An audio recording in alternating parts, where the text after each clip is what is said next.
11ই মে 1954 সাল বৈশাখ মাসের শুক্লা সীতা নবমী তিথিতে সন্ধ্যা 6টার পর মুহূর্তে শ্রী শ্রী মাধবী মা ধরাধামে অবতীর্ণ হন 7 পুরুষকে অভিশাপ থেকে মুক্ত করার জন্য।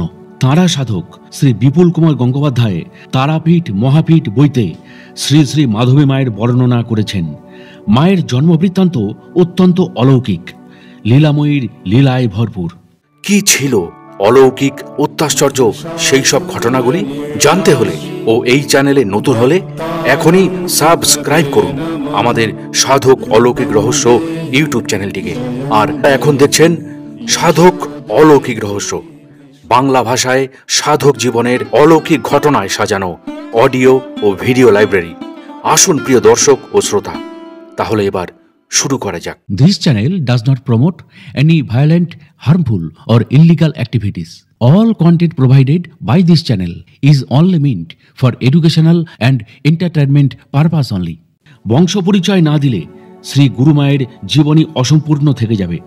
তাঁর এই পৃথিবীতে আগমনের ঘটনা সত্যি রহস্যই থেকে যাবে।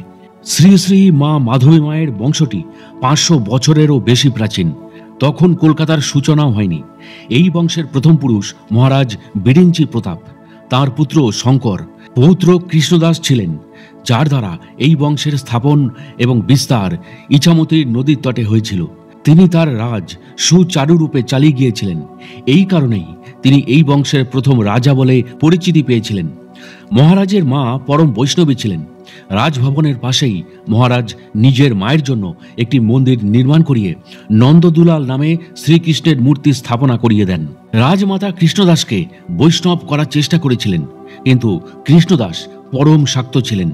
তাদের কুলদেবী ছিলেন ভবানী ভগবতী কুলেশ্বরী। এই বংশের ওপর কুলদেবীর অপার কৃপা ছিল।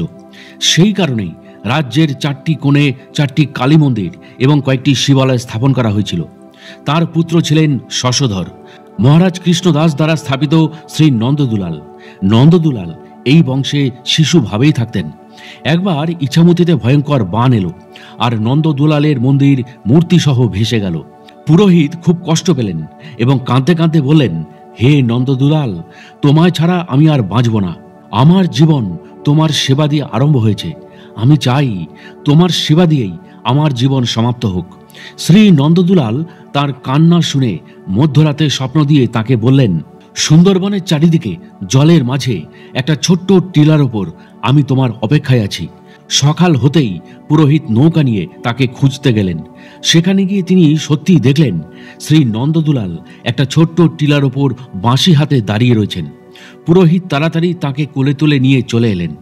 এরপর নতুন করে মন্দির তৈরি করে আনন্দ উল্লাসের সঙ্গে নন্দদুলালের স্থাপনা করলেন। একবার রাজা শশধরের দুর্গাপূজা করার খুবই ইচ্ছা হলো।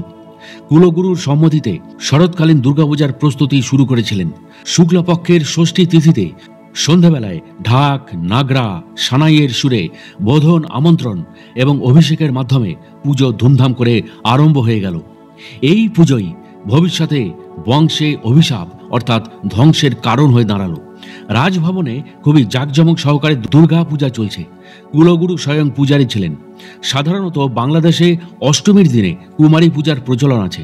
কুমারী পূজার সময়ে পূজারীর আদেশে রাজা শশধর একটি সুলক্ষণা কন্যাকে নিয়ে আসার জন্য ব্যতিব্যস্ত হয়ে পড়লেন। তিনি দেখতে পেলেন নিজের ঘাটেই এক পরমা সুন্দরী কন্যা স্নান করে পাড়ে উঠছেন। রাজা শশধর তার অনুমতি না নিয়েই ডান হাতটি ধরে বললেন, চলুন কন্যা, চলুন, আপনাকে কুমারী মাতা রূপে পূজা করা হবে। তখন কুমারী কন্যা অসন্তুষ্ট হয়ে হাত ছাড়িয়ে নিয়ে বলেন, এখন আমি কুমারী রইলাম কোথায়? স্নান করে সম্পূর্ণ সিক্ত অবস্থায় আছি আমি, আর আপনি আমার হাত ধরে নিলেন। অর্থাৎ শাস্ত্র অনুসারে আমি এখন আপনার স্ত্রী হয়ে গেলাম। রাজা প্রণাম জানিয়ে ভুল স্বীকার করলেন, বললেন, আমি জেনে শুনে কিছু করিনি। কুমারী বললেন, আমি জানি, তবুও আপনি দোষী। রাজা প্রশ্ন করলেন, বলুন দোষ কোথায় হয়েছে? যুক্তিসহ 3টি পর্যায়ে বুঝিয়ে দিলেন আর কুমারী অভিশাপ দিলেন রাজাকে, আপনার বংশের পুরুষেরা বিবেকহীন হয়ে মৃত্যু প্রাপ্ত হবেন। কখনো কোনো কন্যা সন্তান আপনার বংশে জন্মগ্রহণ করবে না, অর্থাৎ শক্তি ছিন্ন হবে। এই বলে কুমারী জলে ঝাঁপ দিয়ে তখন আত্মহত্যা করলেন। সেই সময় থেকেই মা ভগবতী এই বংশের ওপর রুষ্ট হলেন। আর কোনো দিনও দুর্গাপূজা মহোৎসব হল না। রাজা শশধর নিজের ভবনে একটি কক্ষে নিজেকে বন্দী রাখলেন। এই ঘটনার কিছুদিন পর কয়েকজন সাধক সন্ত ইছামতির তীরে এসে বসবাস করছিলেন। প্রজারা তা পছন্দ করছিলেন না। রাজার কাছে দীর্ঘদিন নালিশ করার পর রাজা আদেশ দিলেন সাধক সন্তদের চলে যেতে। সন্তরা রাজি না হওয়ায় লেঠেল দিয়ে আঘাত করলেন। তাদের মধ্যে একজন সন্ত বা সাধু প্রাণ হারালেন। আবারও এক সাধক তারপর অভিশাপ দিলেন তাকে, তোমার বংশ ধীরে ধীরে ধ্বংস হয়ে যাবে। রাজা বললেন, আমি তো কোনো অন্যায় করিনি, আমায় এমন অভিশাপ দেবেন না। বললেন, অন্যায় তো তুমি করেছ। সাধক মহারাজকে বললেন, আমি তো সাধনায় লীন ছিলাম, তুমি আমার সাধনায় বিঘ্ন ঘটিয়েছ। আমি যে মহামায়ার সাধনা করছিলাম তা আজ পূর্ণ হবার তিথি ছিল, সেই জন্য দেবীও রুষ্ট হলেন এবং আমিও তোমার প্রতি রুষ্ট হলাম। অভিশপ্ত হবার পর থেকেই রাজার মাথা খারাপের লক্ষণ দেখা গেল। সেই সময় তার বয়স ছিল মাত্র ৪৫ বছর। কুলগুরু এই অবস্থা দেখে একটি সুলক্ষণা মেয়ের সঙ্গে তার বিয়ে দিলেন। রাজা বংশ পরম্পরায় ৭ পুরুষের মধ্যে একজনেরও কন্যা সন্তান হল না। শশধরের পাওয়া অভিশাপেরও মুক্তি হল না। অভিশাপের পর মুক্তি পাওয়ার জন্য দান, ধ্যান, যাগ, যজ্ঞ, এমনকি স্বর্ণ কলসে সোনার ধান ভরে সাত্ত্বিক ব্রাহ্মণকে দানও করেছেন। এত করেও তাদের অভিশাপ মুক্তি ঘটেনি। এইভাবে যথাসময়ে প্রিয়মোহন এবং শৈলবালা দেবীর মহেন্দ্র প্রতাপ নামে একটি পুত্র লাভ হয় এবং তার স্ত্রী অষ্টম কুলবধূ মা কমল নয়নের কন্যা কামনায় একের পর এক ১৩ জন পুত্র লাভ হয়। যার জীবন বিচিত্র, যার লীলার সীমা নেই, যিনি নিজে আশ্চর্যের অতীত আশ্চর্য, যিনি সূর্যের ন্যায় শক্তি রাখেন, যাকে ভাবতে বসলে ভাব বিবহর ভবসাগরে ডুবে যেতে হয়, সেই অন্তহীন ভাবরূপিণা স্বয়ং সিদ্ধা মা মাধবীর জন্ম যে অত্যাশ্চর্য ও অলৌকিক ঘটনায় পরিপূর্ণ হবে, তাতে অবাক হবার কি আছে। পূর্বজন্মে নিজেদের রাজভবনে এসে শাশুড়ি শৈলবালা দেবীর সহায়তায় নিজের সাধনা পূর্ণ করার ব্যবস্থা করে মা কমলনয়নী একদিন পুণ্য তিথিতে কুলেশ্বরী এবং কুলগুরুর সেবা আরম্ভ করলেন। সূর্যোদয় হতেই মা ভবানী কুলেশ্বরীর সেবা করতেন এবং সন্ধ্যাবেলায় কুলগুরুর সমাধিতে গিয়ে হাঁটু দিয়ে বসে বসে নিজের ঘন কালো চুল দিয়ে সমাধি পরিষ্কার করে প্রদীপ জ্বালিয়ে প্রার্থনা করতেন। তাঁর এই নিষ্ঠা, শ্রদ্ধা এবং ভক্তি দেখে কুলগুরুর মন করুণায় বিগলিত হল এবং তিনি তার প্রতি কৃপার দৃষ্টি দিলেন। মা কমলনয়নীর বয়স তখন ৫৫ বছর আয়ু পূর্ণ হয়ে গেছে এবং তার শরীরে সন্তান ধারণের আর কোনো সম্ভাবনাই ছিল না। শরীর কিন্তু শুদ্ধ অবস্থায় ছিল। চৈত্র মাসের শুক্লপক্ষের মহাষ্টমী তিথি, দেবীপক্ষ ২২শে মার্চ ১৯৫৩ সালের সন্ধ্যায় মা কমলনয়নী সেবা এবং প্রার্থনা শেষে যখন মহলের দিকে আসছিলেন, তখন ২ মহলের মাঝে যে উঠোন, সেই উঠোনে পৌঁছে তিনি দেখলেন হঠাৎই আকাশ থেকে একটি উজ্জ্বল আলো নেমে এসে তাঁর উপর পড়ল এবং একটি সাদা আকৃতির কিছু তাঁর ডান হাতে যেন কামড়ে দিয়ে মুহূর্তের মধ্যেই অদৃশ্য হয়ে গেল। সঙ্গে সঙ্গে তিনি মা বলে চিৎকার করে উঠলেন এবং তার হাত থেকে রক্ত ঝরতে লাগলো। এই ঘটনার পর সেদিন মাঝরাতে মা কমলনয়নী হঠাৎ ঘুম ভেঙে উঠে বসে স্বামী মহেন্দ্র প্রতাপকে জাগিয়ে বলতে লাগলেন, জানো আমি কি অদ্ভুত স্বপ্ন দেখলাম? তিনি জিজ্ঞাসা করলেন, কি দেখলে? মা কমলনয়নী বললেন, সন্ধ্যার সময় যেমন একটা আলো এসে আমার গায়ে পড়েছিল, তেমনই একটা আলো আমার পেটের ওপর এসে পড়ল। সেদিন রাত ৩টের সময় আবারও উঠে বসলেন তিনি এবং স্বামীকে বললেন, জানো আমার পেটের ওপর সেই ছোট্ট মেয়েটা আবার এসে বসেছিল আর একটা ছোট্ট সাদা হাতি সুর দিয়ে তাকে আদর করছিল। সে ওই মেয়েটির গায়ে সুগন্ধিত জল ছিটিয়ে দিচ্ছিল। মহেন্দ্র প্রতাপ বললেন, এসব কথা চিন্তা ছাড়ো, তুমি ১৩ জন পুত্র সন্তানের জননী এবং তাদের যে এখন বিয়ে দিচ্ছ। মা কমলনয়নী সাধারণভাবে খুবই কর্মঠ ছিলেন। তিনি যে সন্তানবতী ছিলেন তার অনুভব সম্বন্ধে তিনি নিজেই নিশ্চিত ছিলেন। এটা সম্ভব হয়েছে একমাত্র কুলগুরু এবং মা কুলেশ্বরীর কৃপায়। অবশেষে সময় মতো গর্ভাবস্থা যখন সত্যি স্পষ্ট হয়ে উঠল, তখন পরিবারের সবাই খুব খুশি হলো এবং সন্তানের আগমনের জন্য প্রতীক্ষায় থাকলো। একে একে ১০-১১ মাস কেটে গেল, এমনকি ১৩ মাস ১৩ দিনও কেটে গেল। ১৪ দিনের দিন তিথি ছিল বৈশাখ মাসের শুক্লা সীতা নবমীর পুণ্য তিথি। সন্ধ্যা ৬টার সময় মা কমলনয়নী তাঁর যা নিত্য কর্ম ছিল কুলগুরুর সেবা করে বাড়ির দিকেই তখন আসছিলেন। ১৩ মাস আগে ঠিক যেখানে সেই অলৌকিক আলো স্পর্শ পেয়েছিলেন সেখানে পৌঁছে তিনি আর চলতে পারছিলেন না। তিনি হঠাৎই থেমে গেলেন এবং পরিষ্কার বুঝতে পারলেন তার শরীর থেকে কিছু একটা বেরিয়ে দুই পায়ের মাঝে মাটিতে পড়ল। তিনি পেছনে সরে গিয়ে দেখলেন এটা কি? তার দুই পায়ের মাঝখানে যা ছিল তা একটি বড় মাংসপিণ্ড, অথচ তার কোনো রকম প্রসব পীড়া হলো না। তিনি হতচকিত হয়ে চিৎকার করে অজ্ঞান হয়ে গেলেন। চিৎকার শুনে চারিদিক থেকে লোকজন দৌড়ে এলো এবং তারাও অবাক হলো। তরমুজের মতো কি যেন একটা মাটিতে পড়ে রয়েছে। সবাই তখন কমলনয়নীর সেবায় ব্যস্ত হয়ে পড়ল। তাকে জ্ঞান ফেরানোর চেষ্টা চলতে লাগলো। কিছুক্ষণ পর জ্ঞান ফিরল। তিনি বস্তুটির দিকে তাকালেন। তার কি মনে হলো আস্তে আস্তে উঠে ওই বস্তুটিকে হাতে নিয়ে কুলগুরুর সমাধিতে গিয়ে রেখে দিলেন আর বললেন, হে দেব, আমি তোমার কাছে শুধুমাত্র একটি কন্যা প্রার্থনা করেছিলাম, তার বদলে তুমি এ কি দিলে? কাঁদতে কাঁদতে আবারও তিনি জ্ঞান হারালেন। ইতিমধ্যে শাশুড়ি শৈলবালা দেবী এসে পড়েছিলেন। বললেন, কেউ দৌড়ে গিয়ে একটা কুলো নিয়ে এসো। কুলো এনে বস্তুটিকে যখন কুলোতে উঠাতে গেল তার মনে হলো ওর ভেতরে কিছু যেন একটা নড়ছে। শৈলবালা এ কথা শুনে বললেন, যাও, আমার ওষুধের বাক্সটা আর গরম জল নিয়ে এসো। সব কিছু এসে গেলে তিনি ওই বস্তুটির চামড়া ধীরে ধীরে কেটে দিলেন এবং ভেতর থেকে যা বার হলো তা দেখে উপস্থিত সকলে একেবারে অবাক হয়ে গেল। বুকের ওপর চামড়ার কাচুলি এবং নিম্নাঙ্গ পাতলা চামড়ার আবরণ দিয়ে ঢাকা এক দেবকন্যা পদ্মাসনে বসে আছেন।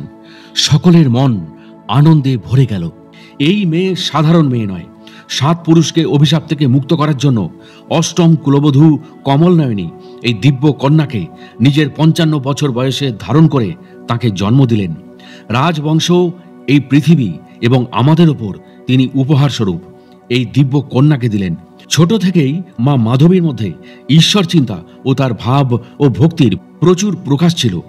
মেয়ে একদিন বাবাকে প্রশ্ন করল, সবারই বাবা আছে, মা আছে, তাহলে ঈশ্বরের বাবাকে?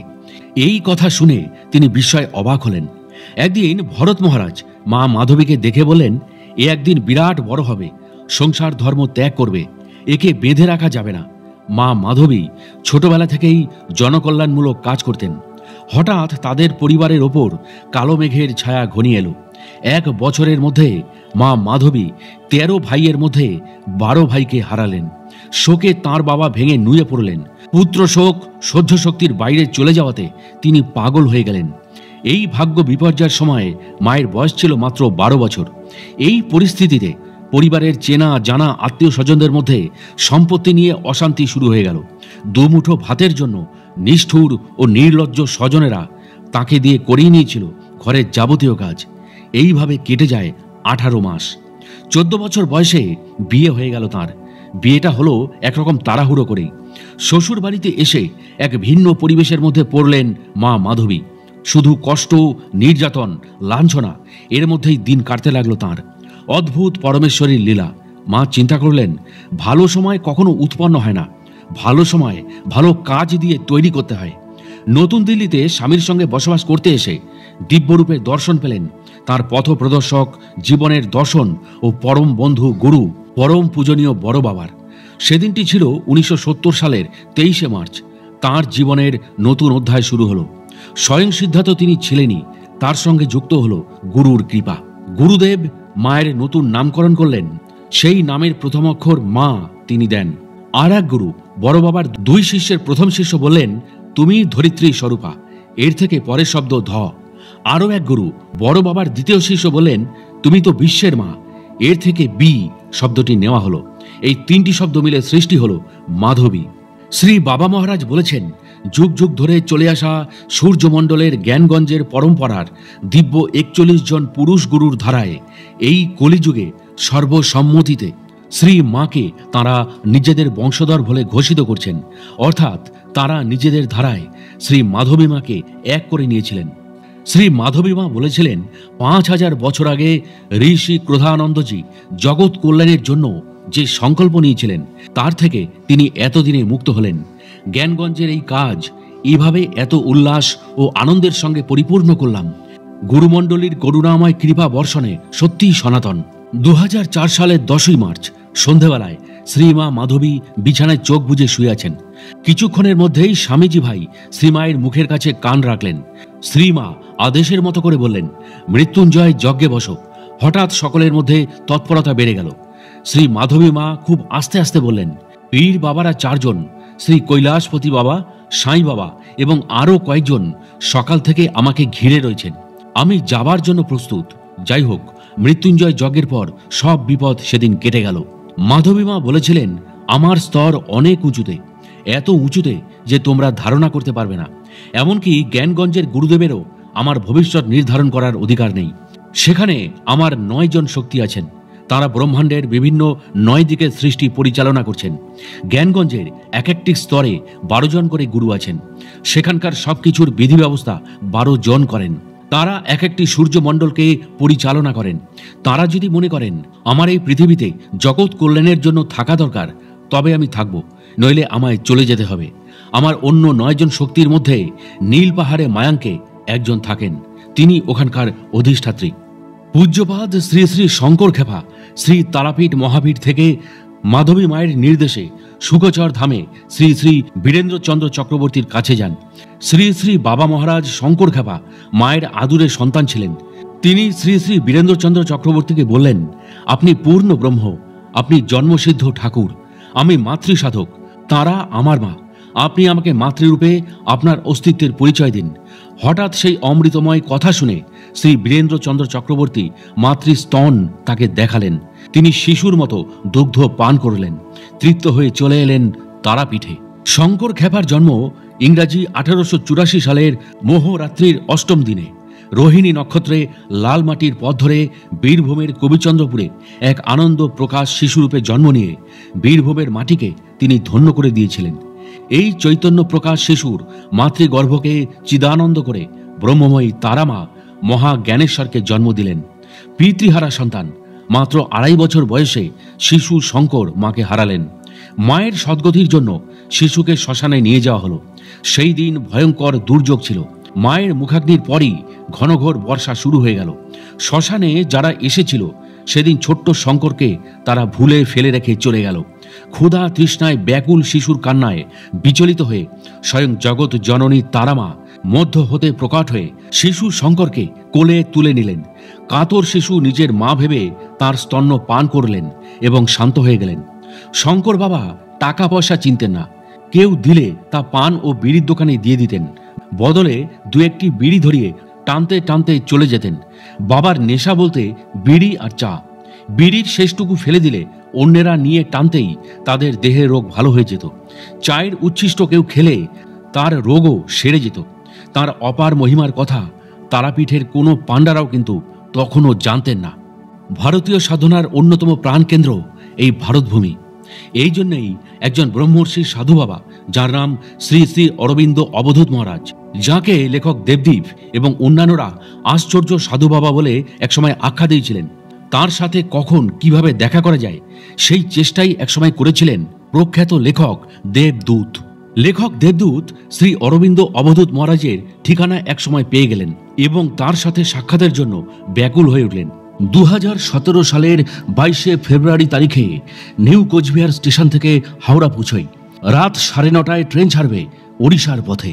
23 তারিখ, 24 তারিখ দুপুর 1:30টা নাগাদ ওড়িশার কালাহান্ডি থেকে কিছুটা এগিয়ে স্টেশন থেকে অটো গাড়ি ধরে মেইন রোডে তিনি বাস স্ট্যান্ডে পৌঁছান। বাস স্ট্যান্ডে চা বিস্কুট খেয়ে একটু আমেজ যখন এলো তার শরীরে, গাড়িতে তারপর তাঁকে আনুমানিক 5 ঘন্টার পথ যেতে হবে। ভগবানের কি অসীম মহিমা! 2.5 ঘন্টা পথ যেতে না যেতেই একটি গাড়ি ধরবেন বলে বসে আছেন, ঠিক সেই মুহূর্তে চোখের সামনে এক জ্যোতির্ময় দিব্য পুরুষের আবির্ভাব ঘটল। কিন্তু আশ্চর্যের বিষয়, দেবদূত এবং তার সঙ্গী তো বেশ কিছু সময় ধরে সেখানে বসেই ছিলেন, কিন্তু আশেপাশে তারা এমন কোনো পুরুষকে দেখেননি যার মাথায় জটাজুটো, পা পর্যন্ত গা বস্ত্রবিহীন, শুধু নিম্নাঙ্গে লজ্জা নিবারণের জন্য গেরুয়া বস্ত্র পরা আছে। তাদের সামনে উপস্থিত হলেন সেই মহাযোগী। কিন্তু উনি কি করে জানলেন তিনি অন্তর্যামী? হয়তো এটা তাঁর ইচ্ছাশক্তির লীলা মাত্র। তাঁর এই লীলার সাক্ষী স্বরূপ দেবদূত এবং তার সঙ্গীকেই তিনি বেছে নিলেন। সত্যি শিব ও শম্ভু, তারা তার শরণাগত, তাই তিনি তাদের সামনে এইভাবে আচমকাই প্রকট হলেন। তাঁর চরণে সাষ্টাঙ্গে প্রণাম জানালেন দেবদূত এবং তার সঙ্গী। তিনি লেখকদের নাম সম্বোধন করে ডাকলেন এবং বললেন, এই কলিযুগে ভক্তিতেই মানুষের মুক্তি মিলবে। লেখক দেবদূতেরা সেখানে চায়ের দোকান থেকে 3 জনের জন্য চায়ের অর্ডার দিলেন। চা এলো মাটির ভাঁড়ে। চা খাওয়া তখন দেবদূতের শেষ। ভাঁড়টি ছুঁড়ে ফেলতেই শ্রী বাবা বললেন, দেহে যতক্ষণ প্রাণ আছে ততক্ষণ যত পারো রস আস্বাদন করো, তারপরই চায়ের ভাঁড়টার মতো ছুঁড়ে ফেলে দিতে হবে নিজের দেহটাকে। এই সূত্র ধরেই শ্রী বাবা মহারাজ তাদেরকে প্রশ্ন করে বলতেন, মানুষের জীবদ্দশা কাকে বলে? দেবদূতেরা কিন্তু নিরুত্তর ছিলেন, কারণ তাদের অত জ্ঞান নেই। সেই জটাজুটোধারী সন্ন্যাসীর কাছ থেকেই অমৃতময় প্রশ্নের মধুভরা বাণী তারা শুনতে চেয়েছিলেন। সেসব সম্পর্কে অমৃতময় কথা বলে শ্রী শ্রী অরবিন্দ অবধূত সেদিন থামলেন। এর মধ্যেই মহারাজ বললেন, গাড়ি এসে গেছে, তোমরা গাড়িতে গিয়ে বসো। চায়ের দোকানের প্রাপ্য টাকা মিটিয়ে দেবদূতেরা চলে এলেন মহারাজের নির্দেশ মতো। রাস্তার ধারে ধারে সারি সারি গাছ আর ছোট ছোট পাহাড়, তারই মধ্যে সারি সারি গাছ যেন হাওয়ায় দুলছে। ছোট ছোট ঘরবাড়ি বহু বহু দূরে। মাঠে ঘাটে গরু চড়ছে। রাস্তার পাশে উই পোকার মতো অনেক ঘর, উঁচু উঁচু, যেন ঋষি বাল্মীকি সাধনা করে চলেছেন। এই কথাটি মন ছুঁয়ে গেল, কারণ এই দিব্য স্থানেই তো ত্রেতাযুগে ভগবান শ্রী রামচন্দ্র লক্ষ্মণ ও সীতামাকে নিয়ে বসবাস করে কাটিয়েছিলেন। এই দৃশ্য দেখতে দেখতে নির্দিষ্ট স্থানে লেখক দেবদূতেরা পাতাল গঙ্গায় পৌঁছে গেলেন। সামান্য উঁচু পাহাড় বেয়ে মহিমা আশ্রমে পৌঁছালেন। শ্রী শ্রী অরবিন্দ অবধূত মহারাজ কুটির থেকে বেরিয়ে এলেন। তারা দুজনেই বলে উঠলেন একে অপরকে, এতটা পথ উনি এলেন কিভাবে? তবে কি উনি সত্যি আকাশপথ দিয়ে বিচরণ করেন? শ্রী শ্রী অরবিন্দ অবধূত মহারাজের জন্য একজোড়া খড়ম, চিড়ে, নারকলের নাড়ু দেবদূতেরা নিয়ে এসেছিলেন, তা তার হাতে অর্পণ করলেন। দেবদ্বীপের অন্য সাথে হিমালয় বইটিতে দেবদূত জানতে পেরেছিলেন শ্রী শ্রী অরবিন্দ অবধূত এক অদ্ভুত যোগী পুরুষ, এবং তিনি পৌঁছেছিলেন শিখরধামে। সুন্দর চেহারা, মাথায় খোলা জটাজুটো বুকের দুধার দিয়ে হাঁটুর নিচে নেমে এসেছে। মুখে সমান পরিমাণ দাড়ি, পরনে কোনো বসন নেই, শুধু কোমর থেকে 1 ফুট চওড়া একটা গাছের ছাল জড়ানো, আর এক হাতে একটা বলকলের আসন, কারণ তিনি বিছানা কম্বল ইত্যাদি ব্যবহার করতেন না। অন্য হাতে একটি ত্রিশূল, রূপোর মতো চকচকে। তিনি শঙ্কর মহারাজকে জানিয়েছিলেন যে তিনি কিছুদিন শিখরধামে থাকবেন। পায়ে হেঁটে ওড়িশার কালাহান্ডি জেলা থেকে শিখরধামে পৌঁছেছেন। গাড়িতে বা ট্রেনে চাপেন না। শিখরধামে অকল্পনীয় ঠান্ডা, কয়েকদিন ধরে বরফ পড়েছে, অথচ ঋষি অরবিন্দ অবধূত স্বামী খালি গায়ে খালি পায়ে অনায়াসে বাইরে দাঁড়িয়েছিলেন বিশেষ অতিথিদের আসার অপেক্ষায়। অতিথিরা এসেও ছিলেন, কিন্তু তিনি তো কোনো ফোন ব্যবহার করেন না, তাহলে তিনি কি করে জানলেন? তারপর একদিন শ্রী শ্রী অরবিন্দ স্বামী ভোর 6টার সময় বাইরে বেরিয়ে এসেছিলেন কুঠিয়া থেকে। তিনি শঙ্কর মহারাজকে বললেন, এবার আমি ধ্যানে বসবো, আমি বাইরে না আসা পর্যন্ত কেউ যেন ঘরে না ঢোকে। বাইরে থেকে ঘরের শিকল তুলে দেওয়া হয়েছিল। কুলদীপ বলে একটি ছেলে জানলা দিয়ে উঁকি মেরে দেখেছিল যে স্বামীজি ঘরে ঢুকেছেন, 9 ঘন্টা পার হয়ে গেছে, তিনি তো বেরোচ্ছেন না। যোগীজি ভিতরে কি করছেন এই ভেবে সে দেখল ঘরের ভিতরে কেউ নেই। সূর্য এদিকে ডোবে ডোবে। সকলেই ব্যাপারটা নিয়ে চিন্তিত। 9 ঘন্টা আগে তিনি ভেতরে ঢুকেছেন। শঙ্কর মহারাজও বিষয়টা নিয়ে চিন্তিত ছিলেন। হিম্মত সিং বলে একটি ছেলে ঘরে আবারও উঁকি দিল, দেখল ভিতরে ত্রিশূল আছে। স্বামীজিও ভেতরে ধ্যানে বসে আছেন। আসলে ভূতজয়ী মহাপুরুষেরা যোগ বলে অষ্টসিদ্ধি লাভ করেন। তাঁদের শারীরিক ক্রিয়াগুলি পৃথিবী তার কাঠিন্য দিয়ে নিরুদ্ধ করতে পারে না। শঙ্কর মহারাজ শ্রী অরবিন্দ অবধূত স্বামীকে সাক্ষাৎ শিব বলে আখ্যা দিয়েছিলেন। সকাল 9টা। এদিকে দেবদূতদের টিফিন খাওয়া শেষ। ওড়িশার কটক শহর থেকে কিছু ভক্ত অরবিন্দ অবধূত মহারাজের শরণাগত হয়েছেন। দেবদূত ভাবছেন ওনারা কাঁদছেন কেন। মহারাজকে বললেন দুঃখের কথা। তিনি বললেন তাঁর ছেলের বউ খালি হাসে আর কাঁদে, মাঝে মাঝে অন্য ভাষায় কথা বলে। অবশ্য কোনোদিন তিনি সেই ভাষা বুঝতে পারেননি। তিনি আরও বললেন যে তিনি আরও অনেক বড় বড় ডাক্তার দেখিয়েছেন, কিন্তু সেই সবই ক্ষণিকের জন্য, কোনো সুরাহাই হয়নি। সেই ভদ্রমহিলা অরবিন্দ অবধূত মহারাজের কাছে বললেন, আমরা আপনার শরণাগত, আপনি ওকে ভালো করে দিন। এই বলে সেদিন ওই মহিলা কেঁদেই চলেছিলেন। মহারাজ অভয় দিয়ে বললেন, ওঠো, দেখছি আমি। মহারাজ মুখ দেখেই বলে দিলেন, ওর শরীর প্রেতাত্মা দ্বারা বশীভূত হয়েছে। সঙ্গে সঙ্গে যজ্ঞের কুণ্ডে সর্বপ্রকার উপকরণ দিয়ে যজ্ঞ করা মহারাজ শুরু করলেন। বউটিকে পাশে বসিয়ে নানান মন্ত্র উচ্চারণের দ্বারা সেই পরিবেশ ধূপধুনোর গন্ধে ছেয়ে গেল। বউটি একসময় হঠাৎ করে কাত হয়ে পড়ে গেলেন। যজ্ঞের ছাই তার কপালে লাগিয়ে দিলেন। নানা ক্রিয়াদির পর পাতাল গঙ্গায় স্নান করিয়ে নিয়ে এলেন। মহারাজের কাছে নারী মা, পুরুষকে তিনি বাবা বলে সম্বোধন করেন। নারী বা পুরুষ সকলের ভেতরেই জীবাত্মা ব্রহ্ম। তিনি ব্রহ্ম সাধনার উপাসক। তিনি সর্বজীব থেকে কীট পতঙ্গ পর্যন্ত ব্রহ্ম বলেন। তিনি মহামহিমার রঙ্গমঞ্চ। সত্যি লেখক দেবদূতদের মহাভাগ্য ছিল, তারা এই মহিমা স্বচক্ষে দেখেছিলেন এবং উপভোগ করেছিলেন। তারপর অরবিন্দ স্বামী আকাশগঙ্গায় তাদের নিয়ে যাবেন। পাতাল গঙ্গা থেকে আকাশগঙ্গার দূরত্ব প্রায় 70 কিলোমিটার। গ্রাম রাস্তা, গাড়ি বিশেষ একটা চলে না। একটি মোটর সাইকেল ভাড়া করে আকাশগঙ্গায় তারা পৌঁছালেন। লেখকেরা স্থূল জগতের মানুষ, তাই তাদের সামনে স্থূল জগতের স্বাভাবিক ব্যক্তিরা যা করেন তিনিও তাই করলেন। কিন্তু অন্য সাথে হিমালয় বইতে লেখক দীপঙ্কর রায় তার সাথে অনেক লীলা করেছিলেন। শ্রীমৎ শঙ্কর স্বামীজি, লেখক দেবদীপ একটি চায়ের দোকানে বসেছিলেন। হঠাৎ কোথা থেকে শ্রী শ্রী অরবিন্দ অবধূত মহারাজ সেখানে এসে উপস্থিত হলেন। গল্পচ্ছলে লেখক বললেন শ্রী বাবা মহারাজকে, আপনি যে এত বড় বড় কথা বলেন, সবই ব্রহ্ম, আপনার আজগবি কথাবার্তা থাক। আরও অনেক কথাই তিনি বলেছিলেন। শ্রী অরবিন্দ বাবা লেখক দীপঙ্কর রায়ের গালে একটা চর মেরেছিলেন। তারপর 4-4.5 ঘন্টা তার শরীরে কোনো স্পন্দন ছিল না। শ্রীমৎ শঙ্কর স্বামীজি ভয় পেয়ে গেলেন। তিনি ডাক্তার আনার ব্যবস্থা করলেন। শ্রীমৎ শঙ্কর স্বামীজি লেখককে দুনিদা বলে সম্বোধন করতেন। ডাকতে লাগলেন দাদা দাদা বলে, কিন্তু কোনো সাড়া নেই। ডাক্তার এদিকে উপস্থিত হলো। 4.5 ঘন্টা পর একরকম মৃতপ্রায় মানুষ কিভাবে কথা বলতে পারেন? লেখক দেবদূত সেটা স্বচক্ষে দেখেছিলেন। শ্রীমৎ শঙ্কর স্বামীজি এখনো বলেন। জ্ঞান ফিরে দুনিদা বলেন, আমাকে সেই তপলোক থেকে কেন নিয়ে এলেন প্রভু? আমি তো বেশ আনন্দে ছিলাম। আমি যখন শরীর থেকে বের হই তখন আমার শরীরটা যেন তুলোর মতো হালকা হয়ে গেল। আমি দেখছি এই তো আমি, তাহলে যে মাটিতে পড়ে আছে সেটাকে আমার মতোই দেখতে, এ কি কাণ্ড! শ্রীমৎ স্বামীজি বা শঙ্কর মহারাজ এত হাহুতাশ করছেন কেন? উনি কি আমায় দেখতে পাচ্ছেন না? যাই হোক, আমি মহাকাশ থেকে নির্দেশ পেলাম, সেই মতো কিসের আকর্ষণে আমি না হেঁটেই এগিয়ে চলেছি। আশপাশ থেকে শুনতে পেলাম তপলোকের নামটা। আমার সাথে চেনা দুজনের দেখা হয়েছিল। একজন প্রাক্তন মুখ্যমন্ত্রী জ্যোতি বসুর সাথে, আরেকজন হেতাল পারেক নামে মেয়ের মৃত্যুর শাস্তির অপরাধে যাকে 14 বছর কারাবাস করতে হয়েছিল, তারপর তাকে সরকারি হুকুম মানাতে নাটা মল্লিক ফাঁসি কাটে মৃত্যুদণ্ড দিয়েছিলেন, সেই ধনঞ্জয়কেও আমি দেখেছি। তাদের সাথে মনের তরঙ্গে কথা হয়েছে।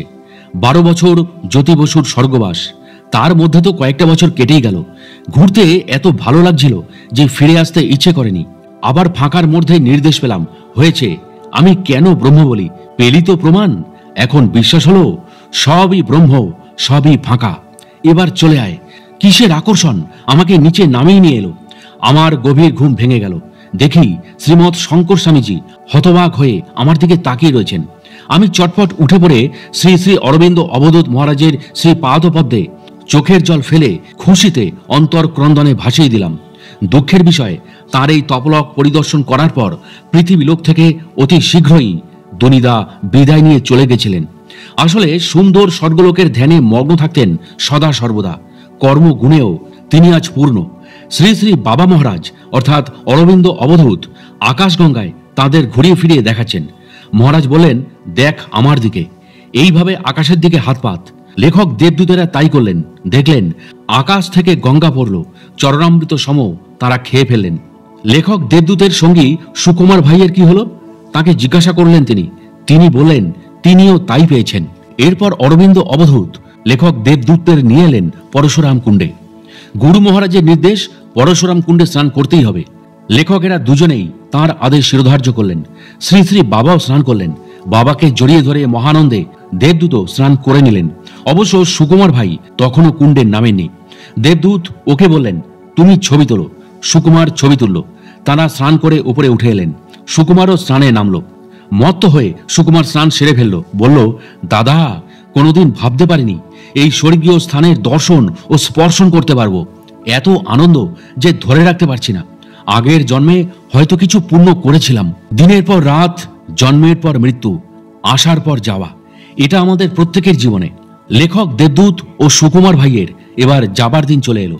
শ্রী শ্রী বাবা মহারাজের চরণে শত সহস্র কোটি প্রণাম তারা নিবেদন করলেন। মনের মণিকোঠায় নিয়ে এলেন এক বুক ভরা কয়েকদিনের স্মৃতি। লেখক দেবদূত শ্রী অরবিন্দ অবধূত মহারাজের কি রকম শক্তি তা প্রমাণ করার জন্য শিব চতুর্দশী তিথিতে তাঁর কাছে পৌঁছে গিয়েছিলেন। আগেই তিনি বলেছিলেন তিনি ভক্ত, তাই শক্ত। কিন্তু তিনিও আশ্চর্য হয়ে গেলেন যে সত্যি অরবিন্দ অবধূত আকাশপথে যাতায়াত করতে পারেন। তিনি ধরা ছোঁয়ার বাইরে। তিনি অষ্টসিদ্ধিপ্রাপ্ত ব্রহ্মর্ষি, স্বয়ং শিব শম্ভু। লেখক দেবদূত তাই আবারও যান শ্রী অরবিন্দ অবধূত মহারাজের কাছে। মনে যেন শান্তি তিনি তার আগে কিছুতেই পাচ্ছিলেন না। প্রথমবার শ্রী বাবার কাছে যখন যান, সেই মহিমা আশ্রমের এক শিষ্য নাম সহদেব তার ফোন নাম্বার দেবদূতকে দেন। তিনি দ্বিতীয়বার যাওয়ার আগে ফোনে শ্রী অরবিন্দ বাবার সাথে কথা বলে নেন। শ্রী বাবা তাকে বলেছিলেন, এবারে তুই আসবি একা। দেশ ও দশের কাজ করতে হবে, মা এবং মাটিকে রক্ষা করতে হবে, দেশের লোককে জাগরিত করে তুলতে হবে, অল্প সময় কাজ গুছিয়ে নিতে হবে। শ্রী বাবা মহারাজ আদেশ দিয়েছিলেন রিটার্ন টিকিট লেখক দেবদূত যেন না কাটেন। ট্রেনে তিনি রওনা দিলেন। পৌঁছে গেলেন ওড়িশায় একইভাবে একই পথ ধরে। লেখক দেবদূত শ্রী শ্রী অরবিন্দ অবধূত মহারাজের পাদপদ্মে প্রণাম জানালেন আভূমি। মহারাজ তাঁকে পেয়ে খুবই আনন্দিত হলেন এবং বললেন, এসে গেছো, এসে গেছো। এবার আমার অপূর্ণ কর্মধারা পূর্ণ করে একেবারে চলে যাব। এবার শ্রী শ্রী বাবা মহারাজ পাতাল গঙ্গা থেকে দেবদূতকে হাতটা ধরে কোথায় যেন একটা নিয়ে গেলেন। মনে হলো খুব জোরে তাঁরা হেঁটে চলেছেন এক নির্জন পাহাড়ে। নাম জানতে চাইলে বাবা বলেন, এটা নরসিংহ পাহাড়, নারায়ণ ভক্ত প্রহ্লাদের লীলাস্থল। শ্রী শ্রী বাবা মহারাজ তাকে অনেক গুহ্য রহস্যের কথা জানালেন। শ্রী শ্রী অরবিন্দ অবধূত মহারাজ দেবদূতকে পদ্মাসনে বসিয়ে প্রথমে মনস্থির করে শান্তভাবে বসতে বললেন। শ্রী অরবিন্দ অবধূত মহারাজও পদ্মাসনে বসে দেখিয়ে দিলেন। তারপর ওম এই মন্ত্রকে ভাঙলে অ উ ম এই শব্দ হয় বলে বুঝিয়ে দিলেন। অবাক বিস্ময় চোখ খুলে শ্রী শ্রী বাবা মহারাজকে অর্থাৎ অরবিন্দ অবধূত মহারাজকে দেবদূত তার অভিজ্ঞতার কথা জানালেন। তিনি বললেন, মনে হলো যেন স্বপ্ন দেখছি। শ্রী বাবা মহারাজ আর আমি। শ্রী বাবা মহারাজের চোখ বন্ধ না খোলা অবস্থায় বুঝতে পারছিলাম না। একটা অপরিচিত গ্রহের কাছ দিয়ে যাচ্ছিলাম। আকাশ পথ থেকে তার বিচিত্র গাছপালা, পর্বত, পাহাড় সবই দেখা যাচ্ছিল। গ্রহে তখন গভীর রাত্রি, লোকালয় বড় কম, তাতে কেবলই ভীষণ অরণ্যানি সমাচ্ছন্ন শৈলমালা উপত্যকা। ওর মাঝে কি যেন একটা সাথী উপগ্রহ থেকে নীল জ্যোৎস্না পড়ে সেই সব এমন একটা সৌন্দর্যে ভূষিত করেছে। অপার্থিব তো বটেই, অদৈবও বটে। বনে বনে নীল জ্যোৎস্না। মুগ্ধ হয়ে গেল আমার মন প্রাণ। এ একটা জীব জগৎ, খুব উঁচু স্তরের জীব এখানে বাস করে। শ্রী অরবিন্দ অবধূত মহারাজের চরণযুগল ধরে দেবদূতের নয়নে তখন অশ্রুর বাঁধ ভেঙে গেছে।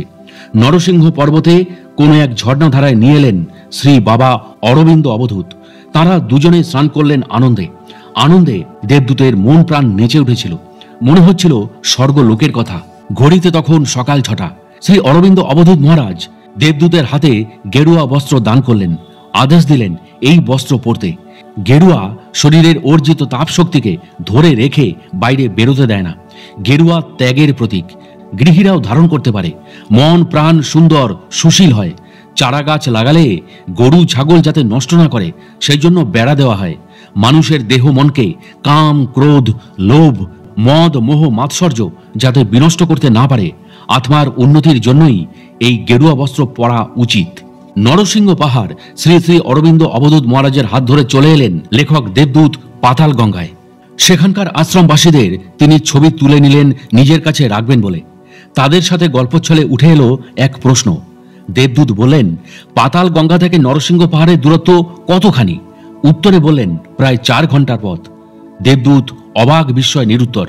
শ্রী অরবিন্দ অবধূত মহারাজের একটি ছবি তুলে নিলেন। শ্রী বাবা মহারাজের চরণে প্রণাম জানিয়ে সকলের কাছ থেকে বিদায় নিয়ে লেখক দেবদূত চলে এলেন নিজের বাসভূম বহরমপুরে। তিনি কেন জানেন না, শ্রী বাবা মহারাজের চরণ ছাড়া কিছুই তারপর তিনি আর ভাবতে পারছিলেন না। মনে মনে তিনি আবার ভাবতে লাগলেন, আবার যাব, আবার যাব। লেখক দেবদূত মনে করেন তিনি জানেন না কোনো সাধনা, জানেন না কোনো ভজন। তবুও মনের মণিকোঠায় কি খেলে যায় তিনি বুঝে উঠতে পারেন না। একটাই শুধু তাঁর ইচ্ছা, সাধু সঙ্গ করবেন। এটা তাঁর মনের তপস্যা। 18ই আগস্ট 2017 দেবদূত বেরিয়ে পড়লেন স্বামী অঘরী বাবার উদ্দেশ্যে। এক ভক্তের মাধ্যমে তিনি জানতে পারলেন অঘরী বাবা হরশিল থেকে নেমে এসছেন কিছুদিনের জন্য গঙ্গার ধারে। এই গঙ্গার ধারেই তাঁর সাধন সঙ্গিনী ঈশা মা থাকতেন। মায়ের দেহত্যাগের পর অঘরী বাবা নেমে আসেন প্রায়। তাহলে কিসের টানে? স্থূল জগতের চিন্তা নয়, এ অপার্থিব জগতের সাধন সঙ্গিনী। স্বামী স্ত্রী সম্বন্ধ কি চিরকালের? যেখানে প্রেম থাকে নয়তো কিসের সম্বন্ধ? যেখানে প্রেম আছে প্রেমের দেবী মিলিয়ে দেন। স্বামী স্ত্রী না হলেই বাকি প্রেম নিয়ে বিষয়। কিন্তু এই ধরনের প্রেম সাধন লব্ধ বস্তু। দেহের বা রূপের মোহ এই প্রেমের জন্ম দিতে পারে না। রূপজ প্রেম দিয়ে প্রকৃতি তার কাজ করিয়ে নেয় মাত্র। এই সব শুনে লেখক দেবদূতের মনে একটু দুঃখ হলো যে ঈশামা তো আর নেই। দুঃখের মধ্যেও আনন্দ খেলে গেল। তিনি সব শুনে বলেই ফেললেন যে এই যে মেঘনা চাইতেই জল, কারণ 7 তাল হর্ষিল যেতে হলো না। তার পরম সৌভাগ্য যে তাঁরা অর্থাৎ গঙ্গার ধারেই ঈশা মায়ের সমাধিস্থল সহ অঘরী বাবার দর্শন তিনি পেলেন। বাবার চরণে ভূমি প্রণাম জানালেন, সমাধিস্থলেও প্রণাম জানালেন। অঘরী বাবা তাদের সব কিছু ঘুরিয়ে দেখাতে লাগলেন।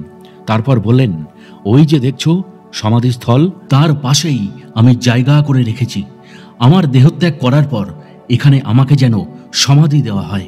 ভক্তদের আমি আগে থেকেই আদেশ দিয়ে রেখেছি। অঘরী বাবা দেবদূতদের নিয়ে কুটিরে এলেন। দেবদূতদের অঘরী বাবার ভক্তরা যত্নে ভরিয়ে তুললেন। বাবার সাথে অধ্যাত্ম জগতের বিষয়গুলির মধ্যে তারাপীঠ মহাপীঠের কথা উঠে এলো। বাবা বললেন তাকে তারাপীঠ যেতে হবে। দেবদূত জিজ্ঞাসা করলেন কেন? তিনি আরো বললেন, তিনি কি সেখানে সাধনা করবেন? উত্তরে অঘরী বাবা বললেন, না না, মরার মাথার খুলি আনতে। আমি তাতে করেই আহারাদি এবং কারণ পান করি। অঘরী বাবা বললেন, আচ্ছা দেবদূত, তোমার তো বহরমপুর মুর্শিদাবাদের নিজ আবাস। দেবদূত বললেন, হ্যাঁ বাবা। অঘরী বাবা বললেন, আমি যখন তারাপীঠ মহাপীঠ মায়ের দর্শনে যাব তখন তুমি আমার সাথে যাবে। এই কথা শুনে দেবদূত আশ্চর্য হয়ে গেলেন। বাবা বললেন, আমার ফোন নাম্বার তোমার কাছে রাখো আর তোমার ফোন নাম্বার আমাকে দাও। দেবদূত সত্যি ভাবতে পারেননি। আসলে এই সবই তাঁর গুরু আর শ্রী অরবিন্দ অবধূত মহারাজের কৃপা। তিনি অঘরী বাবাকে বললেন, আচ্ছা ঠিক আছে, আপনার সাথে ফোনে যোগাযোগ করে আমি তারাপীঠ যাব। লেখক দেবদূতের সঙ্গী হিমাদ্রি বাবু অঘরী বাবাকে বললেন, বাবা, আমার 4.5 লাখ টাকার হিসেবের গন্ডগোল হচ্ছে, আপনি যদি কৃপা করে বলে দেন। অঘরী বাবা হেসে একটু থেমে বললেন, কিরে, জানিস না উৎপাতের ধন চিৎপাতে যায়। তোমার ধন যদি সত্যি নিজের রক্ত জল করা পরিশ্রমের হয় তাহলে পাবে, নচেত নয়। বাবার কাছে পার্থিব জগতের কোনোই চাওয়া পাওয়া নেই। যা কুড়বেন মণিমুক্তা লেখক দেবদূত, তা সবই অপার্থিব জগতের। তবে তিনি যদি অভয় দেন, তারাপীঠ সম্বন্ধে কিছু জিজ্ঞাসা করবেন। মুখে কিছু না বললেও অঘরী বাবা মন পড়ে ফেলতে পারেন। তিনি বললেন, তারাপীঠ সম্বন্ধে কিছু জানতে চাস? মনে দ্বিধা না রেখে বলে ফেল। লেখক দেবদূত বললেন, আমি এক অঘরী বাবাকে জানতাম। তার নাম রামনাথ অঘরী বাবা। তিনি স্বপ্নে লীলাময়ীর স্নেহধন্য পুত্র বামদেবের কাছ থেকে দীক্ষা লাভ করেন। তার জন্ম হয়েছিল ইংরাজি 1845 সালে বিহারের পাকুর রাজ পরিবারে। তিনি পাকুরের ছোট রাজকুমার ছিলেন, কিন্তু ভৌতিক রাজ পরিবারের পরিচয় কখনো দেননি কাউকে। তিনি ভারতবর্ষের স্বাধীনতা আন্দোলনের একজন অন্যতম মহান বিপ্লবী ছিলেন। তার গুরুভাই ছিলেন তারাখাপা। নেতাজি সুভাষচন্দ্র বসুর সঙ্গে তার গভীর যোগাযোগ ছিল। রামনাথ অঘরী বাবা বহুবার বলতেন, ভারতের সর্বশ্রেষ্ঠ মহান বিপ্লবী নেতাজি সুভাষচন্দ্র বসু জীবিত রয়েছেন। তার সাথে 1960 থেকে 70 সালের মধ্যে কয়েকবার নেপাল ও কলকাতায় দেখা করেছেন। স্বামী বিবেকানন্দের মহান আদর্শে অনুপ্রাণিত রামনাথ অঘরী বাবা বলতেন, যথাসময়ে দেশ ও জগতের কল্যাণে নেতাজি আত্মপ্রকাশ করবেন। দেবদূতের মুখে সবটা শুনে আশ্চর্য হয়ে গেলেন অঘরী বাবা। তিনি বললেন, আমার গুরু যোগীরাজ রামনাথ অঘরী বাবার সাক্ষাৎ হয়েছে বলেই তো আজ আমার দর্শন পেলে। এখানে আগমনের প্রয়োজন ছিল, সামনে বিশাল কর্ম করতে হবে। তিনি লেখক দেবদূতকে বললেন, তুমিও নেতাজি সুভাষ প্রাণ, কিন্তু কি করে বুঝলেন তিনি তো তার ভক্ত হয়ে দর্শন ও স্পর্শন করতে গিয়েছেন মাত্র। তাহলে তিনি তো সত্যি অন্তর্যামী। তার কাছে নিশ্চিতভাবে সেদিন প্রমাণ হলো। উনি কেনই বা হর্ষিলের 7 তাল থেকে নেমে এসেছিলেন নিচে গঙ্গার তীরে। এ এক অভূতপূর্ব অলৌকিক ঘটনা। সূক্ষ্ম চিন্তা করলে ধরা পড়ে মনের মণিকোঠায়। অঘরী বাবাকে লেখক দেবদূত বলেন, বাবা, আপনি তো মনের মধ্যে সদা সর্বদাই আছেন, বিশ্ব মাঝেও বিরাজ করছেন। তবে কি আমার একটি প্রার্থনা রাখবেন? আপনি তো অন্য সাধে হিমালয়ের বইয়ের লেখক ও সঙ্গী ইন্দ্রদাকে ছবি তুলতে দেননি, ক্যামেরা নষ্ট হয়ে যাবে বলে। কিন্তু বাবা, আমি তো আকারকে ভালোবাসি নিজের সুবিধার জন্য। তাই আপনি যদি অভয় দেন, একটা ফটো তুলে নিজের কাছে রেখে দেব, আপনার শরণাগত হয়ে থাকব। অঘরী বাবা তখন দেবদূতকে ফটো তোলার অনুমতি দিলেন। বললেন, এই ফটো যেন প্রকাশিত না হয়। তবে বাবা মহারাজ যদি কোনোদিন কোনো সময় অনুমতি দেন, ফটো বইতে ছাপানো হবে। অঘরী বাবা শ্রীচরণে শত সহস্র কোটি প্রণাম জানালেন লেখক দেবদূত, এবং তারপর ফিরে এলেন তারা। ঘন ঘুমে অচেতন সেই দেবদেবের সুন্দর চোখ দুটি স্বর্গ ও মর্তের দূরতম প্রান্তে। আবারও দর্শনের আশায় পথ চেয়ে রইলেন দেবদূত। পৃথিবীর মধ্যে ভারতবর্ষ হল অধ্যাত্ম জগতের প্রাণকেন্দ্র। ভারতবর্ষের নানা স্থানে বহু তীর্থভূমি রয়েছে। তার মধ্যে হিমালয়ে যুগ যুগ ধরে অগণিত মহাসাধক সাধিকা সাধনা করে চলেছেন আজও। তাই তো সেখানকার তীর্থের ধূলিকণায় আজও খুঁজে পাওয়া যায় পরম শান্তির অমৃত। লেখক দেবদূত সেই কারণেই দেবভূমি হিমালয়ে বারবার ছুটে গেছেন। হিমালয় তাঁকে আকর্ষণ করে, আর এই দেবভূমি হিমালয়ে অসংখ্য ভক্তবৃন্দ তার মতো আসা যাওয়া করে পরম শান্তি পান। মন প্রাণ ভরিয়ে নিতে নাগা ধীরাজের কোলে ছুটে আসেন বারবার। তিনি সেই হিমালয়ের পথিক। হিমালয় তার কাছে এক বড় তীর্থভূমি। তাই মনের আকর্ষণ যখনই তিনি অনুভব করেছেন, তখন একটু সময়ের ফাঁক পেলেই হিমালয়ের সাধু সন্ত দিব্য আধ্যাত্মিক জগতের সৌন্দর্যে মাহাত্ম্যে একাত্ম হয়ে আপন সত্তার মাঝে অনুভব করেছেন একটু অমৃতের স্বাদ।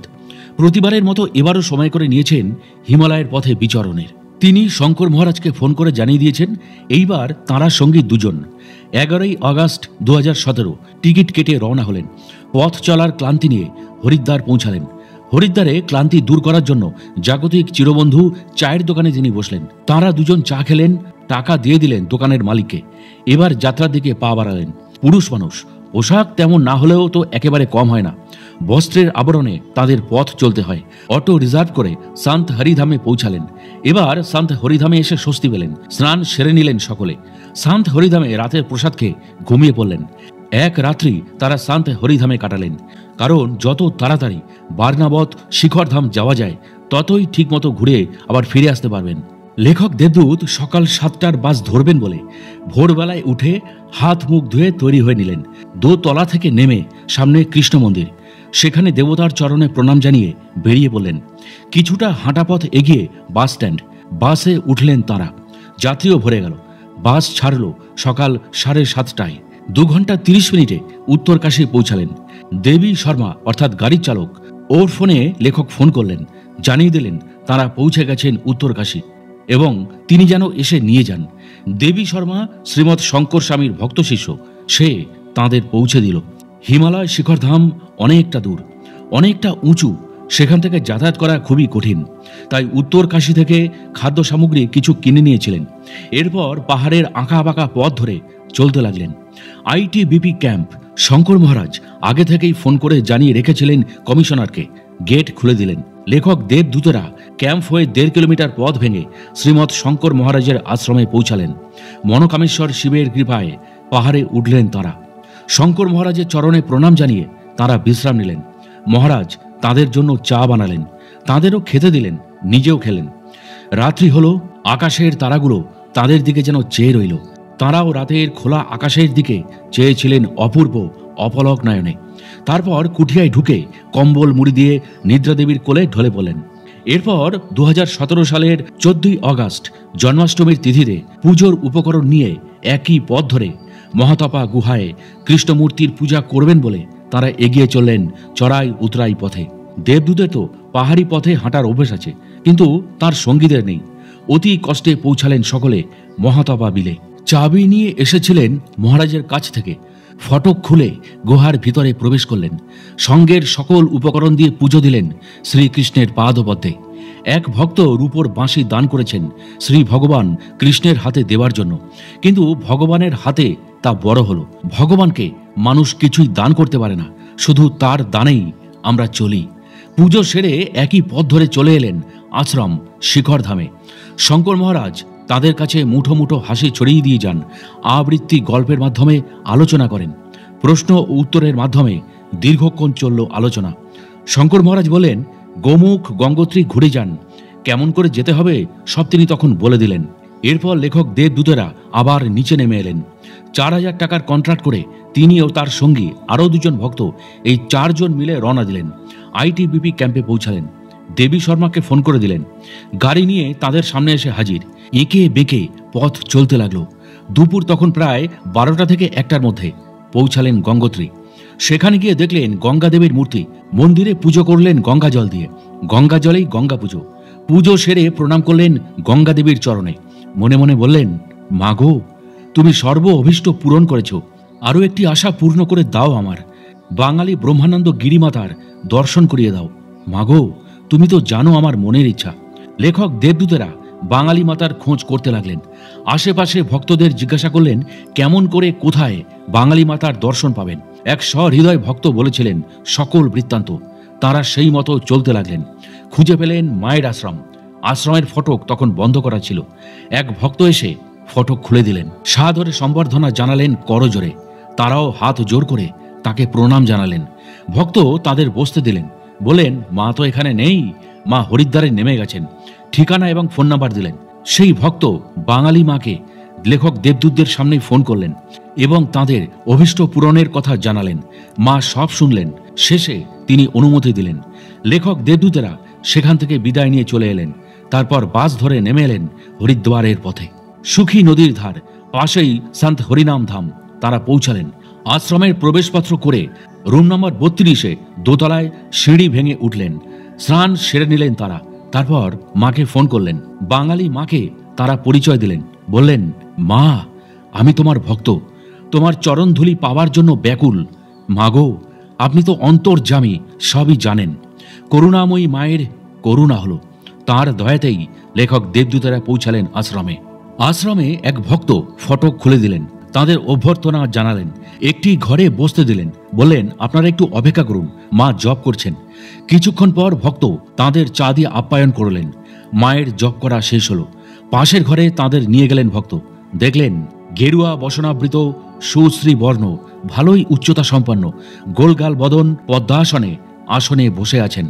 লেখক দেবদূতেরা মায়ের চরণে সাষ্টাঙ্গে প্রণাম জানালেন। তার দর্শন এবং স্পর্শন লাভ করে অপার শান্তি লাভ করলেন। বাঙালি মাতা তাদের নিজেদের হাতে রান্না করে খাওয়ালেন দেবী অন্নপূর্ণার মতো। প্রসাদ যেন অমৃত। বাঙালি মায়ের জীবন বড়ই অদ্ভুত।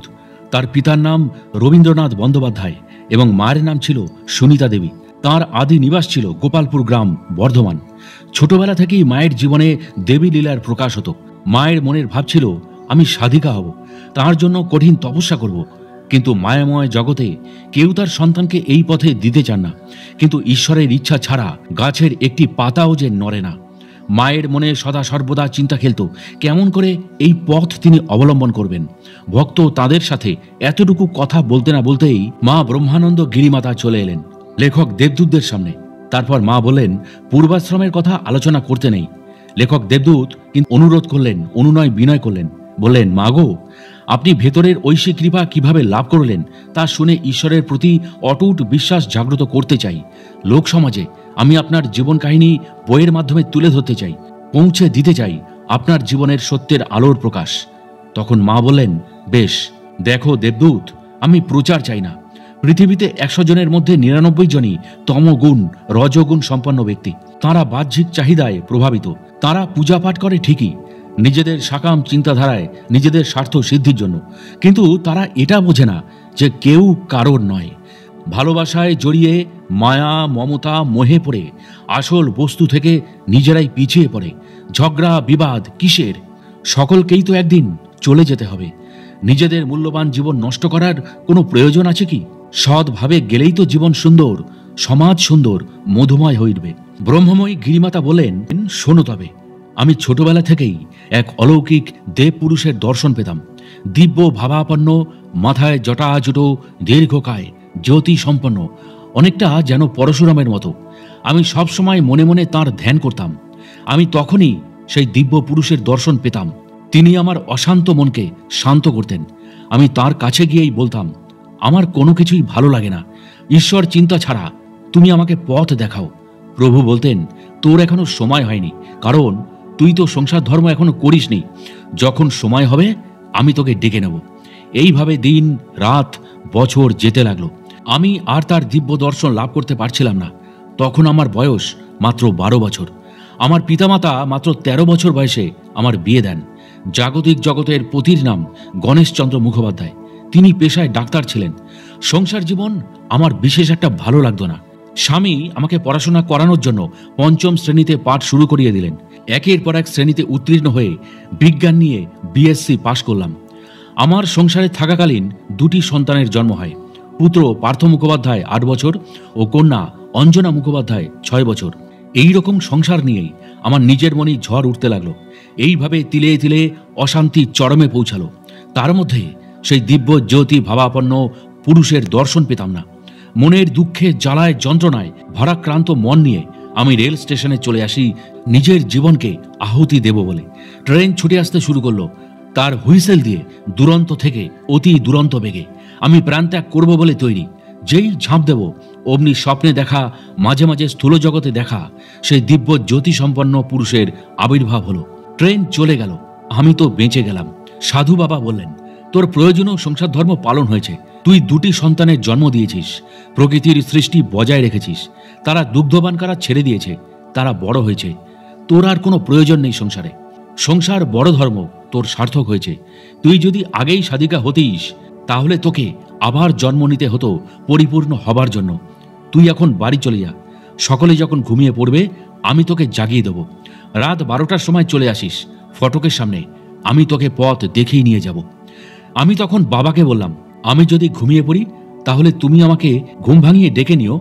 এই বলে আমি তাকে স্টেশনের মধ্যে সাষ্টাঙ্গে প্রণাম করলাম। সকল যাত্রীরা আমার দিকে তাকিয়ে আছে। তাহলে আমি যার চরণাশ্রিত হয়েছি তাকে শুধু আমি দেখতে পাচ্ছি। আমি বাড়িতে চলে এলাম। সংসারের যাবতীয় কাজকর্ম সেরে ফেললাম। দিনের আলো শেষ হয়ে রাতের অন্ধকার ছেয়ে গেল। ডাক্তারবাবুও তার রোগী দেখার কর্ম সেরে সেদিন বাড়িতে চলে এলেন।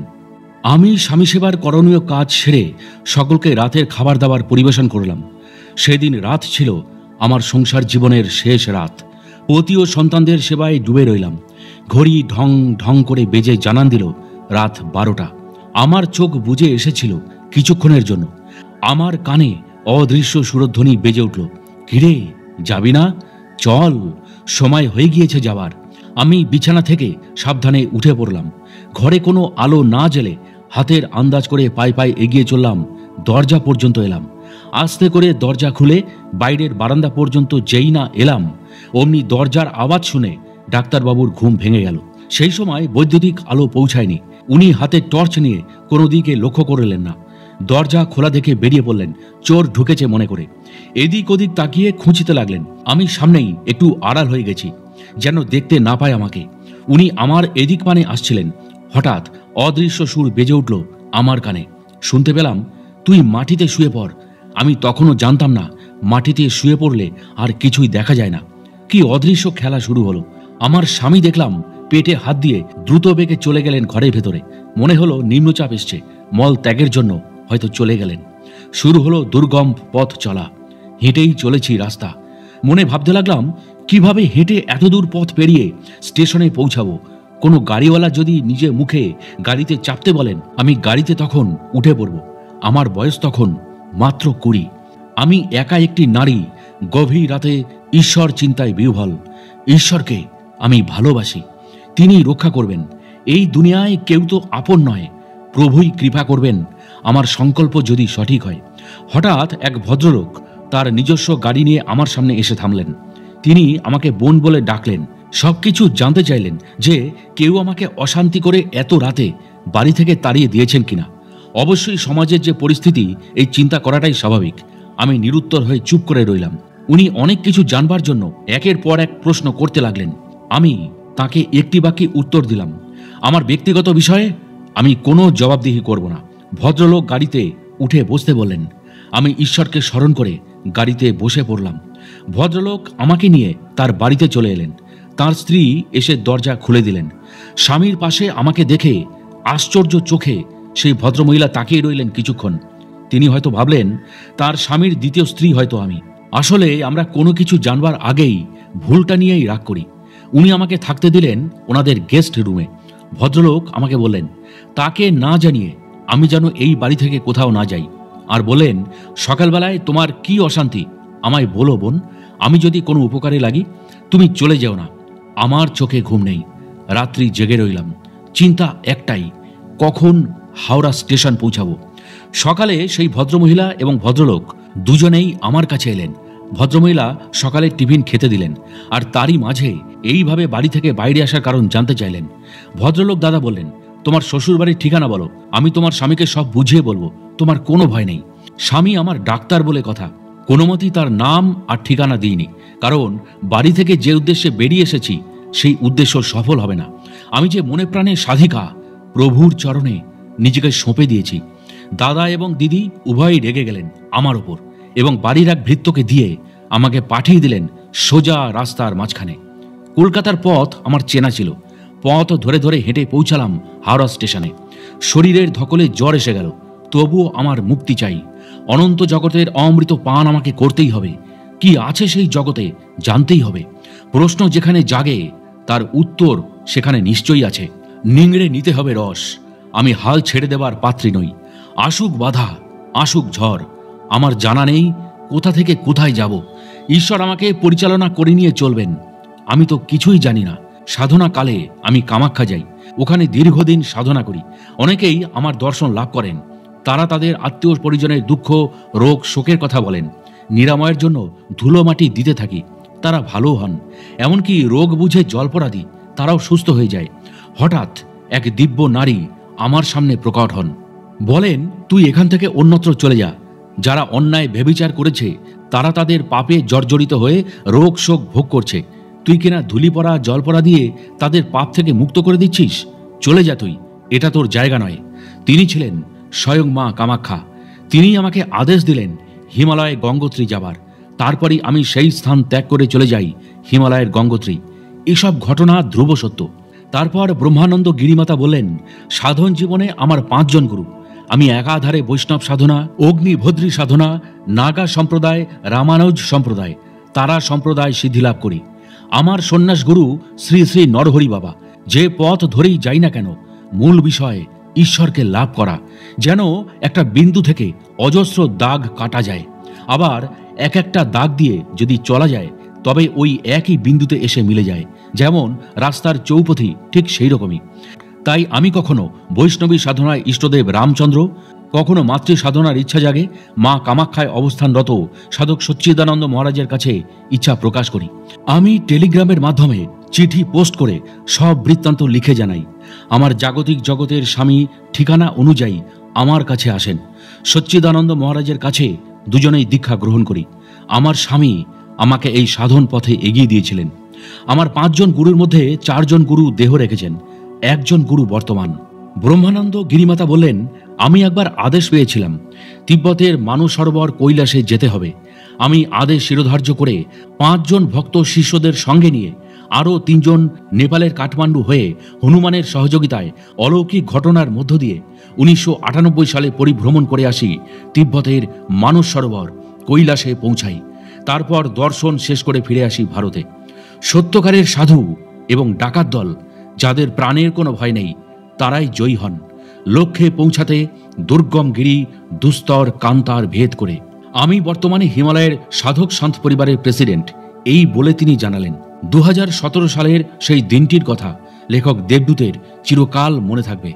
মায়ের শ্রীচরণে তিনি সাষ্টাঙ্গে প্রণাম জানালেন। শঙ্কর মহারাজ ও স্বামী মহেশানন্দ ভারতীজি লেখক দেবদূতকে ভক্ত হিসাবে খুবই ভালোবাসতেন। তিনি হিমালয়, শিখরধাম ও স্বামী মহেশানন্দজির আশ্রমে প্রায় যাতায়াত করতেন। শঙ্কর মহারাজ ও স্বামী মহেশানন্দ ভারতীজি দেখতেন সর্বদাই হাসি মুখ। এই মহারাজেদের স্বভাবে কখনো কোনো ক্লান্তি বা বিরক্তির ভাব নেই। স্বামী মহেশানন্দজি ব্রাহ্ম মুহূর্তে স্নান সেরে মায়ের সেবায় ব্যস্ত। গায়ত্রী মন্ত্র উচ্চারণের সাথে সাথে মাতৃ ভজন করে মায়ের সেবা করেন। এত অপূর্ব বাতাবরণে সত্যি যদি কোনো খারাপ মনোভাবের ব্যক্তিও থেকে থাকে তবে সেও তখনই পবিত্র হয়ে উঠবে। লেখক দেবদূত তখন শঙ্কর মহারাজের আশ্রমে। শঙ্কর মহারাজ বললেন, চলুন দেবদূত, আপনাকে তপবনী সুভদ্রা মাতার কাছে নিয়ে যাই। মাতার কাছ থেকে অন্তর্জগতের আলো যদি কিছু পান, পরে আপনার কাজে লাগবে। শঙ্কর মহারাজ লেখক দেবদূতকে তপবনী মাতা সুভদ্রার কাছে নিয়ে যাচ্ছেন।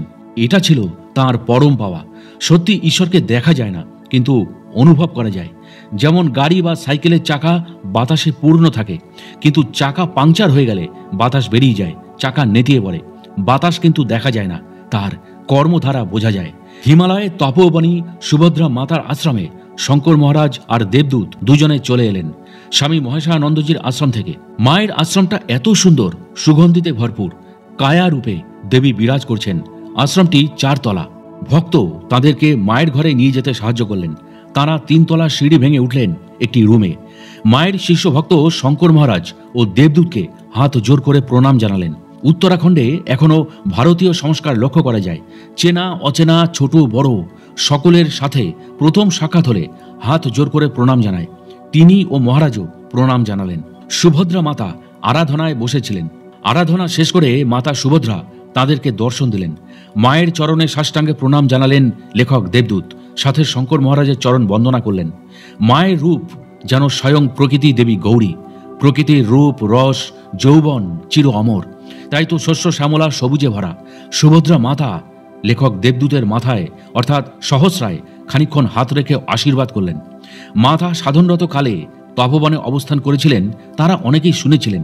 গঙ্গোত্রী থেকে গোমুখ যেতে হলে সরকারি অনুমতি লাগে। গোমুখ থেকে তপবন আরও উঁচুতে কয়েক কিলোমিটার। তপবনী মাতা বা সুভদ্রা মাতার জীবনের বিস্ময়কর ঘটনা হল, মা সাধনরতকালে 11 বছর বরফের মধ্যে চাপা পড়েছিলেন। কিভাবে বেঁচে রইলেন, এ এক আশ্চর্য জীবন দর্শন। লেখক দেবদূত তার চরণ স্পর্শ করে ধন্য হলেন। সেই মাতা এখনো সাধনা করে চলেছেন। সাধনার যে অনেক মাধ্যম আছে তা মাকে দেখেই তারা বুঝতে পারলেন। মায়ের বর্তমান বয়স 100। শঙ্কর মহারাজ সত্যি মানবরূপে মনোকামেশ্বর। তিনি বললেন, পূর্বজন্মের সুকৃতির ফলেই এই মহান সাধিকার দর্শন দেবদূত পেলেন। আর দেবদূত বললেন, সবই তো আপনার জন্য সম্ভব হলো মহারাজ। শঙ্কর মহারাজ তপবনী মাতার সাথে দেবদূতের ছবি তুলে দিলেন। মায়ের শ্রীচরণ বন্দনা করে তারা বিদায় নিলেন। ভক্তদেরও প্রণাম করে বিদায় নিলেন স্বয়ং মাতা। এরপর স্বামী মহেশানন্দজি ভারতীর আশ্রমে তারা চলে এলেন। লেখক দেবদূত সময়ের তালে তালে চলতে লাগলেন হিমালয়ে। হিমালয়ে তার প্রাণ, তার সবকিছু। হিমালয়ের রজককণায় রয়েছে সাধু সন্তদের স্পর্শ, গন্ধ, স্পৃহা। তিনি বারনাবদ শিখরধাম পরিভ্রমণ করেছেন বহুবার। শঙ্কর মহারাজের আশ্রম তো তাঁরও আশ্রম। মহারাজ বললেন, দেবদূত, খাবার জল ফুরিয়ে এসেছে, জল আনতে হবে। আশ্রম থেকে 1.5 কিমি দূরে পাহাড়ের পথে চড়াই উতরাই করে ব্যাস কুণ্ড থেকে জল আনতে হয়। লেখক দেবদূত শোনামাত্রই 2টি ড্রাম 2 হাতে নিয়ে বেরিয়ে পড়লেন। খালি ড্রাম হাতে নিয়ে চলতে তেমন অসুবিধা হচ্ছিল না। পৌঁছে গেলেন ব্যাস কুণ্ডে। ভরলেন 2টি ড্রামে। তারপর পথ ভেঙে হাঁটার যে কি কষ্ট নিজে অনুভব না করলে বোঝানোই শক্ত। শঙ্কর মহারাজ তাকে আগে থেকেই বলে দিয়েছিলেন, ব্যাস কুণ্ড থেকে যে উঁচু পাহাড় গা ঘেঁষে রয়েছে সেটা তার গুরু স্বামী বিশ্বেশ্বরানন্দ সরস্বতীর সাধনা স্থল। তাঁকে ব্যাসদেব নামে আখ্যা দিয়েছেন সেখানকার সাধু সন্ত থেকে গ্রামবাসী পর্যন্ত। শঙ্কর মহারাজ বলেছিলেন, আমি দীর্ঘ 16 বছর ব্যাপী গুরুগৃহে থেকেছি। গুরুদেবী আমার সাধন জগতের সর্বশিক্ষা দিয়েছেন। উত্তীর্ণ হবার পর শিখরধাম মনোকামেশ্বর শিবের সাধনাস্থল। পঞ্চপাণ্ডব মাতা কুন্তী দেবী পাণ্ডবদের রক্ষা করার উদ্দেশ্যে শিব সাধনা করেছিলেন। শিব মাতা কুন্তীর আরাধনায় সন্তুষ্ট হয়ে আশীর্বাদ দেন। যে যে স্থানে শিব প্রকট হয়েছেন সেখানে বাণলিঙ্গ সমেত আজও বিরাজমান। লেখক দেবদূত জলে ড্রাম 2টি রেখে দিলেন শঙ্কর মহারাজের গুরুর আশ্রম দর্শন করবেন বলে। এটি ব্যাসকুটির। একটি পোস্টারে নাম লেখা উমাশঙ্কর ধাম। মনে প্রশ্ন জাগল যে মহাভারতের রচয়িতা ব্যাসদেব কে বলতে পারে কলিযুগের উদ্ধারের জন্য গুহ্য সাধনাস্থায় কায়া পরিবর্তন করে আছেন। ব্যাস পাহাড় থেকে যে চূড়াটি দেখা যাচ্ছে সেটি হেমকূট পর্বত। দুষ্মন্ত রাজা স্ত্রী শকুন্তলা দেবী হেমকূট পর্বতে ঋষির আশ্রমে অবস্থান করছিলেন, আর ওই পাহাড়ে ভরতের জন্ম হয়েছিল। সবটাই শঙ্কর মহারাজ দেবদূতকে বলেছিলেন। তিনি গুরুদেবের ভিটে প্রণাম করে নিচে নেমে এলেন। পাশেই ছোট্ট গুহা দেখতে পেলেন। এই গুহার ভেতরেই স্বামী ব্যাসদেব মহাভারত আর পুরাণ লিখে সুসম্পন্ন করেছিলেন। জলপানের জন্য সাধন শক্তি দিয়ে কুণ্ড প্রতিস্থাপন করেছিলেন। সেগুলোর চিহ্ন আজও বিদ্যমান প্রতি ধূলিকণায়। সেখান থেকে 2 কিমি নিচে গাঞ্জা গ্রাম। লেখক দেবদূত এগোলেন পথ ধরে। সেখানকার অধিবাসীরা করজোরে প্রণাম জানালেন। এখানকার স্থানীয়দের মন সহজ সরল, অতিথিদের ভগবান স্বরূপ দেখেন। ওদের এই রকম আচরণে ভারতীয় সংস্কারে মন দেবদূতের একদম পূর্ণ হয়ে গেল। গারোয়ালিরা অনেকেই লেখক দেবদূতকে চেনেন শঙ্কর মহারাজের ভক্তের সুবাদে। তারা জিজ্ঞাসা করলেন, জল নিতে এসেছ বুঝি? উত্তরে তিনি বললেন, হ্যাঁ। তারা চায়ের পর্বে অতিথি সেবা করলেন। স্বামী বিশ্বেশ্বরানন্দ সরস্বতীর কথা বলতেই তারা বললেন, আমরা আমাদের ঠাকুরদাদার মুখে শুনেছি তিনি যখন সাধনা করতে আসেন নির্জন নিস্তব্ধ বনজঙ্গলে, তখন বাঘ ভাল্লুকের উপদ্রব ছিল প্রচুর পরিমাণে। কিভাবে অল্প বয়স থেকে সিদ্ধির চরম সীমায় পৌঁছালেন। শঙ্কর মহারাজ প্রসাদ দিলেন, দুজনেই খেলেন যেন অমৃত। পেট ঠান্ডা তো সব ঠান্ডা। খালি পেটে কি ধর্মকথায় প্রাণ ভরে? দিন কেটে রাত হলো। রাতের আহার সেরে তারা সবাই ঘুমিয়ে পড়লেন। ভোর হলো। শঙ্কর মহারাজের মধুর সুর মন্ত্রধ্বনি তাঁর কানে বেজে উঠল। হিমালয়ের ঠান্ডা হিমেল বাতাসে কম্বল মুড়ি দিয়ে শোবার মজাই আলাদা। সাধু না হলে তো সাধুদের নির্ধারিত নিয়মেই চলতে হয়। সুতরাং উঠে পড়লেন লেখক দেবদূত। বিছানাপত্তর পরিষ্কার করে গুটিয়ে রাখলেন কম্বল বালিশ। কিছুক্ষণের জন্য ভুলে গিয়েছিলেন যে আজই ফিরতে হবে। শঙ্কর মহারাজ চা বানালেন, দুজনেই খেলেন। শরীর চাঙ্গা হয়ে গেল। তৈরি হয়ে নিলেন, ব্যাগপত্র বের করলেন। বাইরে শঙ্কর মহারাজের চরণ বন্দনা করে মনোকামেশ্বর শিবের চরণাশ্রিত হয়ে লেখক দেবদূত নেমে পড়লেন পাহাড়ের পথ ধরে। একইভাবে মাথায় একটা চিন্তা ঘুরপাক খেতে লাগলো, কিভাবে স্বামী বিশ্বেশ্বরানন্দ সরস্বতীর দর্শন পাওয়া যায়। এর 3 মাস পর কেমন করে শঙ্কর মহারাজের গুরুর সন্ধান পাবেন, এই চিন্তা শুধু তখন দেবদূতের মাথায়। শ্রীমৎ স্বামীজি তাকে হয়তো পরীক্ষা করে ফেলেছেন। তিনি নিজেই তাকে নিয়ে অনেক সাধুসঙ্গ করিয়েছেন। নিজে থেকে কেন তার গুরু দর্শন করাচ্ছেন না? মহারাজের এক ভক্ত ধীরাজ পাণ্ডে, বাড়ি আসানসোল, তিনি কিছুদিন আশ্রমে যোগ শিখেছিলেন। তিনি দেবদূতের সাথে শিখর ধাম থেকে হরিদ্বার নেমে আসবেন বলে সিদ্ধান্ত নিয়েছিলেন। তিনি ধীরাজকে হরিদ্বারে পাঠিয়ে দেন। ভগবানের লীলা বোঝা দেয়, যেমন চালান তেমনি সবাই চলেন। শঙ্কর মহারাজের গুরু ভাই তাকে তার গুরুর ফোন নাম্বার ও ঠিকানা দিয়ে দিলেন। সেই সূত্র ধরে লেখক দেবদীপ যোগাযোগ করে ফেললেন। তার সাথে ছিল বিবেক। ওর 12 বছরের শিক্ষার জন্য পাঠিয়েছিল, তা সমাপ্ত হয়েছে। তিনি তার মামা, তাই মহারাজকে বলেছিলেন ওর শিক্ষা হয়ে গেছে, তাছাড়া পড়াশোনা আছে, আমি নিয়ে গেলে দেরি হয়ে যাবে। ওর মা সোমাদেবী ফোন করে আমাকে জানিয়েছে তুমি আসছো এখানে, তোমার কাছে যেন বিবেককে পাঠিয়ে দেওয়া হয়। লেখক দেবদূত বিবেককে নিয়ে স্বামী বিশ্বেশ্বরানন্দ সরস্বতীজির দর্শন লাভ করেন। তার চরণে সাষ্টাঙ্গে প্রণাম জানালেন। তিনি আশীর্বাদ করলেন, একটি কাগজের স্লিপ দিলেন। বিবেককে কানে কানে কি যেন বললেন, তা গোপনীয়। এই স্বামীজির দর্শন বিশেষ পাওয়া। ইনি স্বয়ং ব্যাসদেব দাপর যুগে, যিনি ব্যাস পাহাড়ের গুহায় বসে 18টি পুরাণ লিপিবদ্ধ করেছিলেন। আবারও দূর থেকে শত শত প্রণাম জানালেন দেবদূত বিশ্বেশ্বরানন্দ সরস্বতীজিকে। কি অপার শান্তি পেলেন তা তিনি ভাষায় প্রকাশ করতে পারেননি। ইতিমধ্যেই শ্রীমৎ শঙ্কর স্বামীজির ফোন নাম্বার ভেসে এলো লেখক দেবদূতের মোবাইলে। মোবাইল ফোন ছিল সাইলেন্স করা, শুধু আলো জানান দিল যে ফোন এসছে। তিনি শুনতে চাইছিলেন তারা ঠিকঠাক পৌঁছে গেছেন কিনা সেটা জানার জন্য। লেখক দেবদূত তার গুরুদেবের সন্ধান পেয়েছেন। ফোনে আর জানালেন না, এটি সরাসরি বলবেন তাকে। 2017 সালের 17ই জুলাই। এটা লেখক দেবদূত ও বিবেকের জীবনে বিশেষ স্মরণীয় হয়ে থাকবে। গুরু বাবা বললেন, দেখো দেবদূত, সাধনা করার জন্য কোনো বয়স লাগে না। যার যখন চেতনা ফেরে তখনই সে ঈশ্বর চিন্তায় বিহ্বল হয়। তিনি রুদ্রাক্ষ সিদ্ধ মালা দিলেন, আর যে মন্ত্রটা দিলেন বললেন, যখন যেখানে যে অবস্থাতেই থাকো না কেন এই মন্ত্র মনে মনে জপ করবে। লেখক দেবদূত শ্রী গুরু বাবার চরণ স্পর্শ করে বললেন, বাবা, আমি নির্জনে সাধনা করতে চাই। আমি বারনাবত ব্যাস পাহাড়কে খুব ভালোবাসি, অন্তর থেকে শ্রদ্ধা ও ভক্তি করি। আপনি যদি অনুমতি দেন, আপনার এই ভক্ত সাধন ভজনের মাধ্যমে ধূপ দীপ জেলে ব্যাস কুটিরে সদা সর্বদা থাকবে। শ্রীগুরু বাবা প্রমাণস্বরূপ একটি প্যাডে কলম দিয়ে নিজের হাতে হিন্দি ভাষায় লিখে দিলেন একটি চিঠির বয়ান। তারপর সই করে দিলেন। শ্রীগুরু বাবাকে লেখক দেবদূত বললেন, আশীর্বাদ করুন যেন মোক্ষ লাভ করি।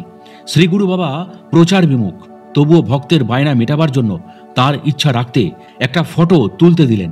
লেখক দেবদূত যে এই স্বামীজির দর্শন লাভ করবেন তা ছিল সত্যি অস্বাভাবিক ব্যাপার। তিনি প্রচার বিমুখ ছিলেন বলেই হয়তো শ্রীমৎ শঙ্কর স্বামী তার গুরুর দর্শন লাভ করেননি। কিন্তু লেখক দেবদূতের সাথে শঙ্কর মহারাজের যোগাযোগ হয়েছিল কিভাবে, সে এক অদ্ভুত কাহিনী। তিনি একবার কাশী বিশ্বনাথ বাবার দর্শনে যান। সেখানে এক সাধু বাবার দর্শন লাভ করেন। তার নাম ছিল শিবানন্দ বাবা। তার জন্ম হয়েছিল 1896 সালের 8ই আগস্ট। তখন তার বয়স ছিল 120 বছর। লেখক দেবদূত তাকে সাষ্টাঙ্গে প্রণাম করলেন। সেখানেই নেতাজি অনুরাগী এক বন্ধুর সাথে লেখকের দেখা হয়ে যায়। সে কাশী বিশ্বনাথ বাবার চরণে আশ্রয় নিয়েছিল ও শঙ্কর মহারাজের দর্শন লাভ করেছিল। সেই বন্ধুই লেখক দেবদীপকে শঙ্কর মহারাজের ফোন নাম্বার দেয়। তিনি তার কাছ থেকে বিদায় নিয়ে সেখানে ভ্রমণ করবেন বলে সেদিন চলে আসলেন। কি মনে হলো দেবদূতের, ফোন নাম্বারটি ডায়াল করলেন। ফোন তুললে দূর থেকে পুরুষের গলার আওয়াজ তিনি শুনতে পেলেন। বললেন, হরি ওম, আমি শঙ্কর মহারাজ বলছি। আপনি কে বলছেন, পরিচয় দিন। লেখক দেবদূত অবশ্য বুঝে গিয়েছিলেন হয়তো শরণাগত কোনো ভক্তই হবে। তিনি আনন্দে আত্মহারা হয়ে গেলেন। আধা হিন্দি আধা বাংলায় তিনি বললেন, মহারাজ আমার প্রণাম গ্রহণ করুন। আমি বহরমপুর মুর্শিদাবাদ থেকে কাশী বিশ্বনাথ বাবার দর্শনে এসেছি। সেখান থেকেই আমি দেবদূত বলছি। তার ওই রকম অস্পষ্ট হিন্দি ভাষার পরিস্থিতি শুনে শঙ্কর মহারাজ বললেন, বাংলায় কথা বলুন। লেখক দেবদূত তখন প্রাণ খুঁজে পেলেন। শঙ্কর মহারাজকে সব বৃত্তান্ত খুলে বললেন। শঙ্কর মহারাজকে তিনি বললেন, মহারাজ আমি আপনার দর্শন লাভ করতে চাই। আপনার পদধূলি পাওয়ার জন্য 3 বছর অতিক্রান্ত করে অধীর অপেক্ষায় আছি। শঙ্কর মহারাজ সবটা শুনে বললেন, ঠিক আছে, আপনি কলকাতায় আসতে পারবেন? লেখক দেবদূত বললেন, হ্যাঁ মহারাজ, পারবো। শঙ্কর মহারাজ ঠিকানাটা দিয়ে দিলেন। তাঁর চরণে প্রণাম জানিয়ে দেবদূত ফোন বন্ধ করলেন। লেখক দেবদূতের কাশী বিশ্বনাথ দর্শনের সহযাত্রী ছিলেন কোচবিহার জেলার হলদিবাড়ি নিবাসী ধনঞ্জয় বাবু। শিবানন্দ বাবার আশ্রমে তারা ছিলেন। সেখান থেকে বিদায় নিয়ে চলে এলেন। তাদের রিটার্ন টিকিট কাটা ছিল। টিকিট ক্যান্সেল করলেন। ধনঞ্জয় বাবু দেবদূতকে বললেন, তুমি খোঁজ করে দেখে শুনে নাও, পরে আমারও দর্শন হবে। ধনঞ্জয় বাবু চলে গেলেন। বৃহৎ উদ্দেশ্য সাধনের জন্য সঙ্গ ত্যাগ করা খারাপ কাজ নয়। লেখক দেবদূত কলকাতায় ফিরে এলেন। তাঁর পরিচিত ভাইপো মনোজ ব্যাপারীকে ফোন করে সবটা বললেন। সে বলল, ঠিক আছে, আমিও যাব আপনার সঙ্গে। শঙ্কর মহারাজ লেখক দেবদূতকে ফোনে যেভাবে যার মাধ্যমে দেখা করে যেতে বলেছিলেন, এখন সেই কাজটি তিনি করবেন। তার আর এক পরিচিত ভাইপো মনোজ ব্যাপারীকে নিয়ে বালিগঞ্জে গৌতম ব্রহ্মের বাড়িতে লেখক দেবদূত এলেন। বেলা তখন 3টে। তাঁদের অভ্যর্থনা জানিয়ে ভেতরের ঘরে বসতে দিলেন সোফায়। বাড়ির মহিলা সদস্যরা চা নিয়ে এলেন। শঙ্কর মহারাজের সাথে দর্শন হয় কলকাতায়। লেখক দেবদূত তাঁর চরণে প্রণাম জানালেন। তারপর অপার শান্তি লাভ করলেন। শঙ্কর মহারাজ বসার অনুমতি দিলেন। তিনি হিমালয় সম্বন্ধে বললেন। তাঁর আশ্রম মধ্য হিমালয় বার্নাবত শিখরধাম। তিনি বলেন, ভারতবর্ষে জন্ম নিয়ে যদি হিমালয় দর্শন এবং স্পর্শ না করো তবে জীবন ব্যর্থ হয়ে যাবে। হিমালয় 4 ধাম দর্শন করলে নিজে তো মুক্তি লাভ করবেই, সাথে সাথে পিতৃপুরুষ ও মাতুল পুরুষও উদ্ধার হয়ে যাবে। হিমালয় নিয়ে লেখক দেবদূতের অত জ্ঞান ছিল না। তার পরম পূজনীয় গুরুদেব শ্রী বীরেন্দ্রচন্দ্র চক্রবর্তী ক্লাসে বলেছিলেন, হিমালয়ে এমন সব উচ্চকোটি সাধক আছেন, মহাপুরুষ যোগী আছেন, যাদের বয়স 4000, 5000, 10,000-এর চেয়েও বেশি। তারা অসীম শক্তিশালী, নিমিষের মধ্যেই সৃষ্টি স্থিতি লয় করিয়ে দিতে পারেন। শঙ্কর মহারাজ লেখক দেবদূতকে তার পূর্ণ ঠিকানা দিলেন। মহারাজ বলেন, দেশ ঋণ যদি শোধ করা যায় তবেই মুক্তি হয়। বিপ্লবীরা দেশের চিন্তা করেই হাসি মুখে প্রাণ বিসর্জন দিয়েছিলেন।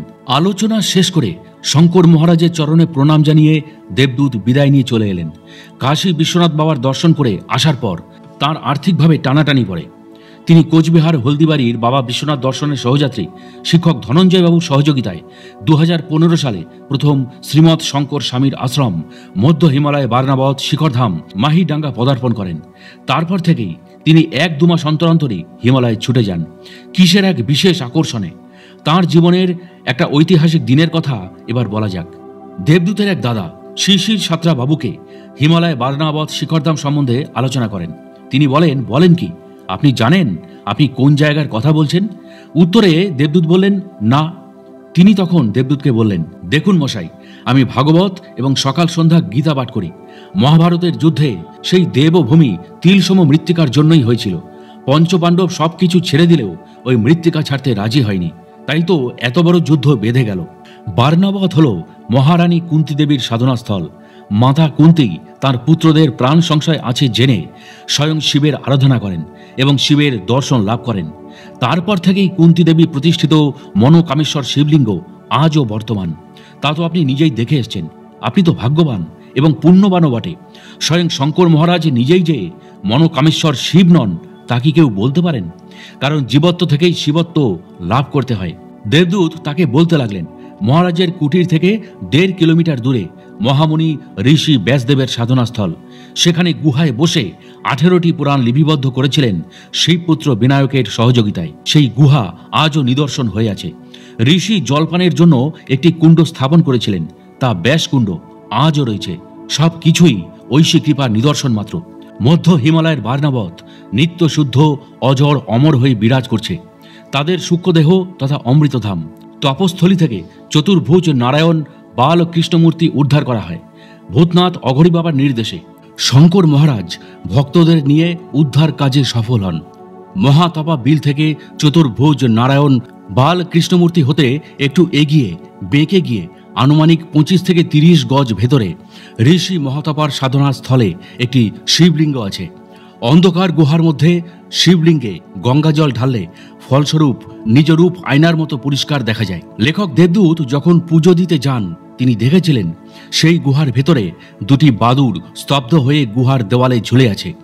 শঙ্কর মহারাজ পরে তাকে বলেছিলেন যে তেনারা কখনো বাদুড় কখনো বা ইঁদুর হয়ে মরার মতো পড়ে থাকে, মানুষকে তারা কোনোভাবেই বুঝতে দেন না। দুজনের টিকিট কেটে ফেললেন লেখক দেবদীপ। সময় অনুযায়ী যাওয়ার দিন উপস্থিত হলো।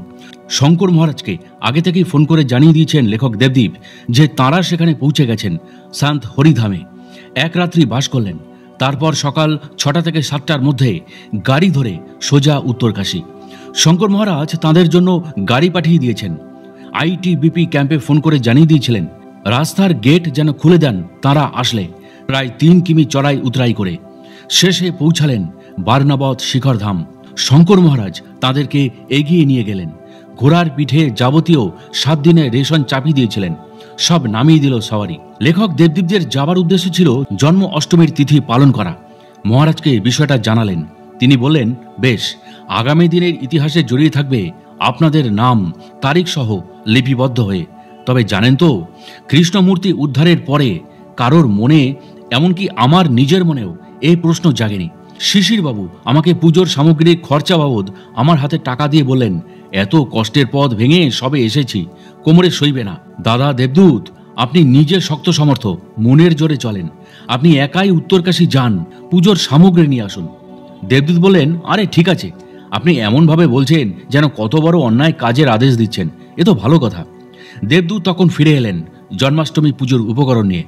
শঙ্কর মহারাজ তাদের চা ও রুটি গরম গরম বানিয়ে খাওয়ালেন। তার ফিরে আসতে বিকেল হয়ে গিয়েছিল। বিকেলে টিফিন করতে করতেই শঙ্কর মহারাজ বললেন, কলকাতায় আমার ভক্তদের এই বিষয়ে জানিয়ে দিই। কথা বলার ভাবে দেবদূত বুঝতে পারলেন আলোচনা মধুর হয়ে গেছে। ভক্তরা আবদার করছেন, মহারাজ আপনি অনুমতি দিন, আমরা প্লেনে চলে আসছি আপনার কাছে। এই সুন্দর দিনের সাক্ষী হয়ে থাকতে চাই আমরাও। মহারাজ বললেন, দেখো, আমার ছোট্ট কুটির, জলের সমস্যাও আছে। তোমরা যদি এভাবে চলে আসো, জলের জন্য সবার কষ্ট হবে। ব্যাসকুণ্ড তো এখান থেকে অনেকটা দূরে, তোমরা পাহাড়ের পথ ভেঙে জল আনতে পারবে না। আমি তো তোমাদের কষ্ট সহ্য করতে পারবো না। তোমরা ওখানে জন্ম অষ্টমীর ব্রত পালন করো, আমি তোমাদের নামে পুজো দিয়ে সংকল্প করে দেব, তাহলেই তো হলো। আর আমিও তো তোমাদের ছেড়ে থাকতে পারি না। এই বাক্যে বোঝার অসুবিধাই হলো না, প্রভুর ভক্ত ছাড়া ভালো লাগে না। শঙ্কর মহারাজ হরি ওম শিবমস্তু বলে ফোনটা কাটলেন। সেদিন তারা 3 জনই বাঙালি ছিলেন। শঙ্কর মহারাজ পুরুলিয়া থেকে, লেখক দেবদূত বহরমপুর মুর্শিদাবাদ থেকে, আর শিশির সাঁতরা কলকাতা থেকে। তারা হেঁটেই যাচ্ছেন। হিমালয়ের গাছের পাতায় শনশন শব্দে বেজে উঠছে ওম ধ্বনি, যেন সদা সর্বদাই শঙ্খধ্বনি প্রকৃতির মাধ্যমে বেজে উঠছে। বেজে উঠেছে অজানা নারীর উলুধ্বনি, তালে তালে গঙ্গোত্রী, যমুনেত্রী, অলকানন্দা, মন্দাকিনী জলরাশির কলকল শব্দে স্বাগত জানাচ্ছে এই 3 বাঙালির মনের সংকল্পকে। অবশেষে তারা পৌঁছে গেলেন মহাতপাবিল জ্ঞানঝা গ্রাম। আদিকালে এটাই ছিল জ্ঞানগঞ্জের স্থান। তা এখন কিছুটা সরে গেছে, কিন্তু নামগুলো রয়েই গেছে, যেমন সাংগ্রিলা, ব্যাস পর্বত। 2015 সালের 5ই মে পুজোর সরঞ্জামে কৃষ্ণমূর্তির অভিষেক করলেন শঙ্কর মহারাজ। পোশাক পরালেন। শিশির বাবুও নয়ন অশ্রু ঝরিয়ে কৃষ্ণচরণ ধুইয়ে দিলেন। নানান মন্ত্র উচ্চারণ করলেন। কৃষ্ণ পুজো করে শিবলিঙ্গের পুজো করলেন লেখক দেবদীপ। ওম নমঃ শিবায়, ওম নমঃ শিবায়, ওম নমঃ শিবায়, এই মন্ত্র উচ্চারণ করে গঙ্গাজল, দুধ, বেলপাতা ও ধুত্রা ফুল, গঞ্জিকা সমেত পুজো শেষ করে চলে আসতেই তারা দেখলেন 2টি চামবাদুর ঝুলে আছে পাহাড়ের দেওয়ালে। শঙ্কর মহারাজ বললেন, কিছু কি মনে হলো আপনাদের? আর পাহাড়ের ভেতরে এই গুহার মধ্যে 2টি চামবাদুরই বা কি করে? সমতল থেকে এত উঁচুতে নির্জনে নিস্তব্ধ গুহার দ্বারে তাদের কাজ কি? এরপর শঙ্কর মহারাজের কুটিয়ায় ফিরে এলেন তারা 3 জনে। আশ্রমের কাজ শেষ করলেন শঙ্কর মহারাজ নিজে। রাতের প্রসাদ খেয়ে নিলেন সকলে। সারাদিন উপোস ছিলেন কিনা খিদেও পেয়েছিল খুব। তার মধ্যে প্রসাদ হলো অমৃত। শঙ্কর মহারাজ তাঁদের সাথে নিচে নেমে এলেন উত্তরকাশী। লাক্ষেশ্বর শিব মন্দির দর্শন করালেন। সেখানের পাহাড়ের গা বেয়ে এখনো গালা ঝুলছে, যা দিয়ে দুর্যোধন পঞ্চ পাণ্ডবদের মারার কৌশল করেছিলেন। ভীম সেই পাহাড় কেটে কেটে বেরিয়ে আসার রাস্তা তৈরি করেছিলেন। তা মহাতপা বিল হতে পরিসমাপ্তি ঘটে এবং পঞ্চপাণ্ডব, দ্রৌপদী, মাতা কুন্তী শিবের আশীর্বাদে বেঁচে যান। তারা বিদুরের কথা মতো ইঁদুরের ধর্ম অবলম্বন করেছিলেন। ভরা রাজসভায় বিদুর মামা শকুনি এবং দুর্যোধনের মতলব বুঝতে পেরেছিলেন ছলের কথা কৌশলে, তাই তিনিও কৌশল নিলেন ইঁদুরের কথার প্রসঙ্গে। যাই হোক, সবকিছুই ফিরে আসে আবর্তন বিবর্তন পরিবর্তনের মাধ্যমে। এরপর মহেশানন্দজির আশ্রম থেকে নিয়ে এলেন শঙ্কর মহারাজ বাবা বিশ্বনাথ মন্দির এবং শিবলিঙ্গ পরিদর্শন করাতে। এই মন্দিরের পাশেই রাখা আছে দেবী দুর্গার হাতে ত্রিশূল।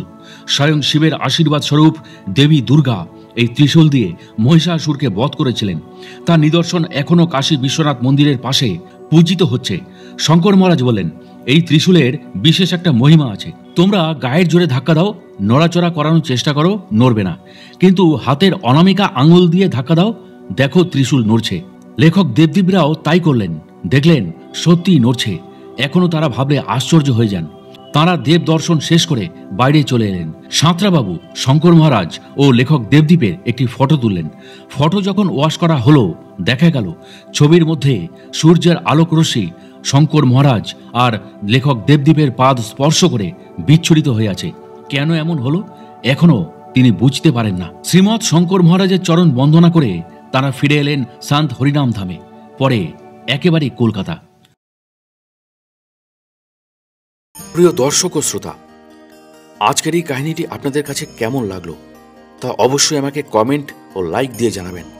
এবং এই ধরনের কাহিনী নিয়মিত যদি পেতে চান, তবে অবশ্যই আমাদের সাধক অলৌকিক রহস্য ইউটিউব চ্যানেলটি একটুও মনে দ্বিধা না রেখে বা সময় নষ্ট না করে এখনই সাবস্ক্রাইব করে ফেলুন এবং পাশের বেল আইকনটিও অল করে দিতে ভুলবেন না। তাহলে আজকের মতো বিদায় নিচ্ছি। খুব শীঘ্রই ফিরে আসছি কোনো মহাত্মা যোগী পুরুষের অলৌকিক জীবন কথাকে নিয়ে।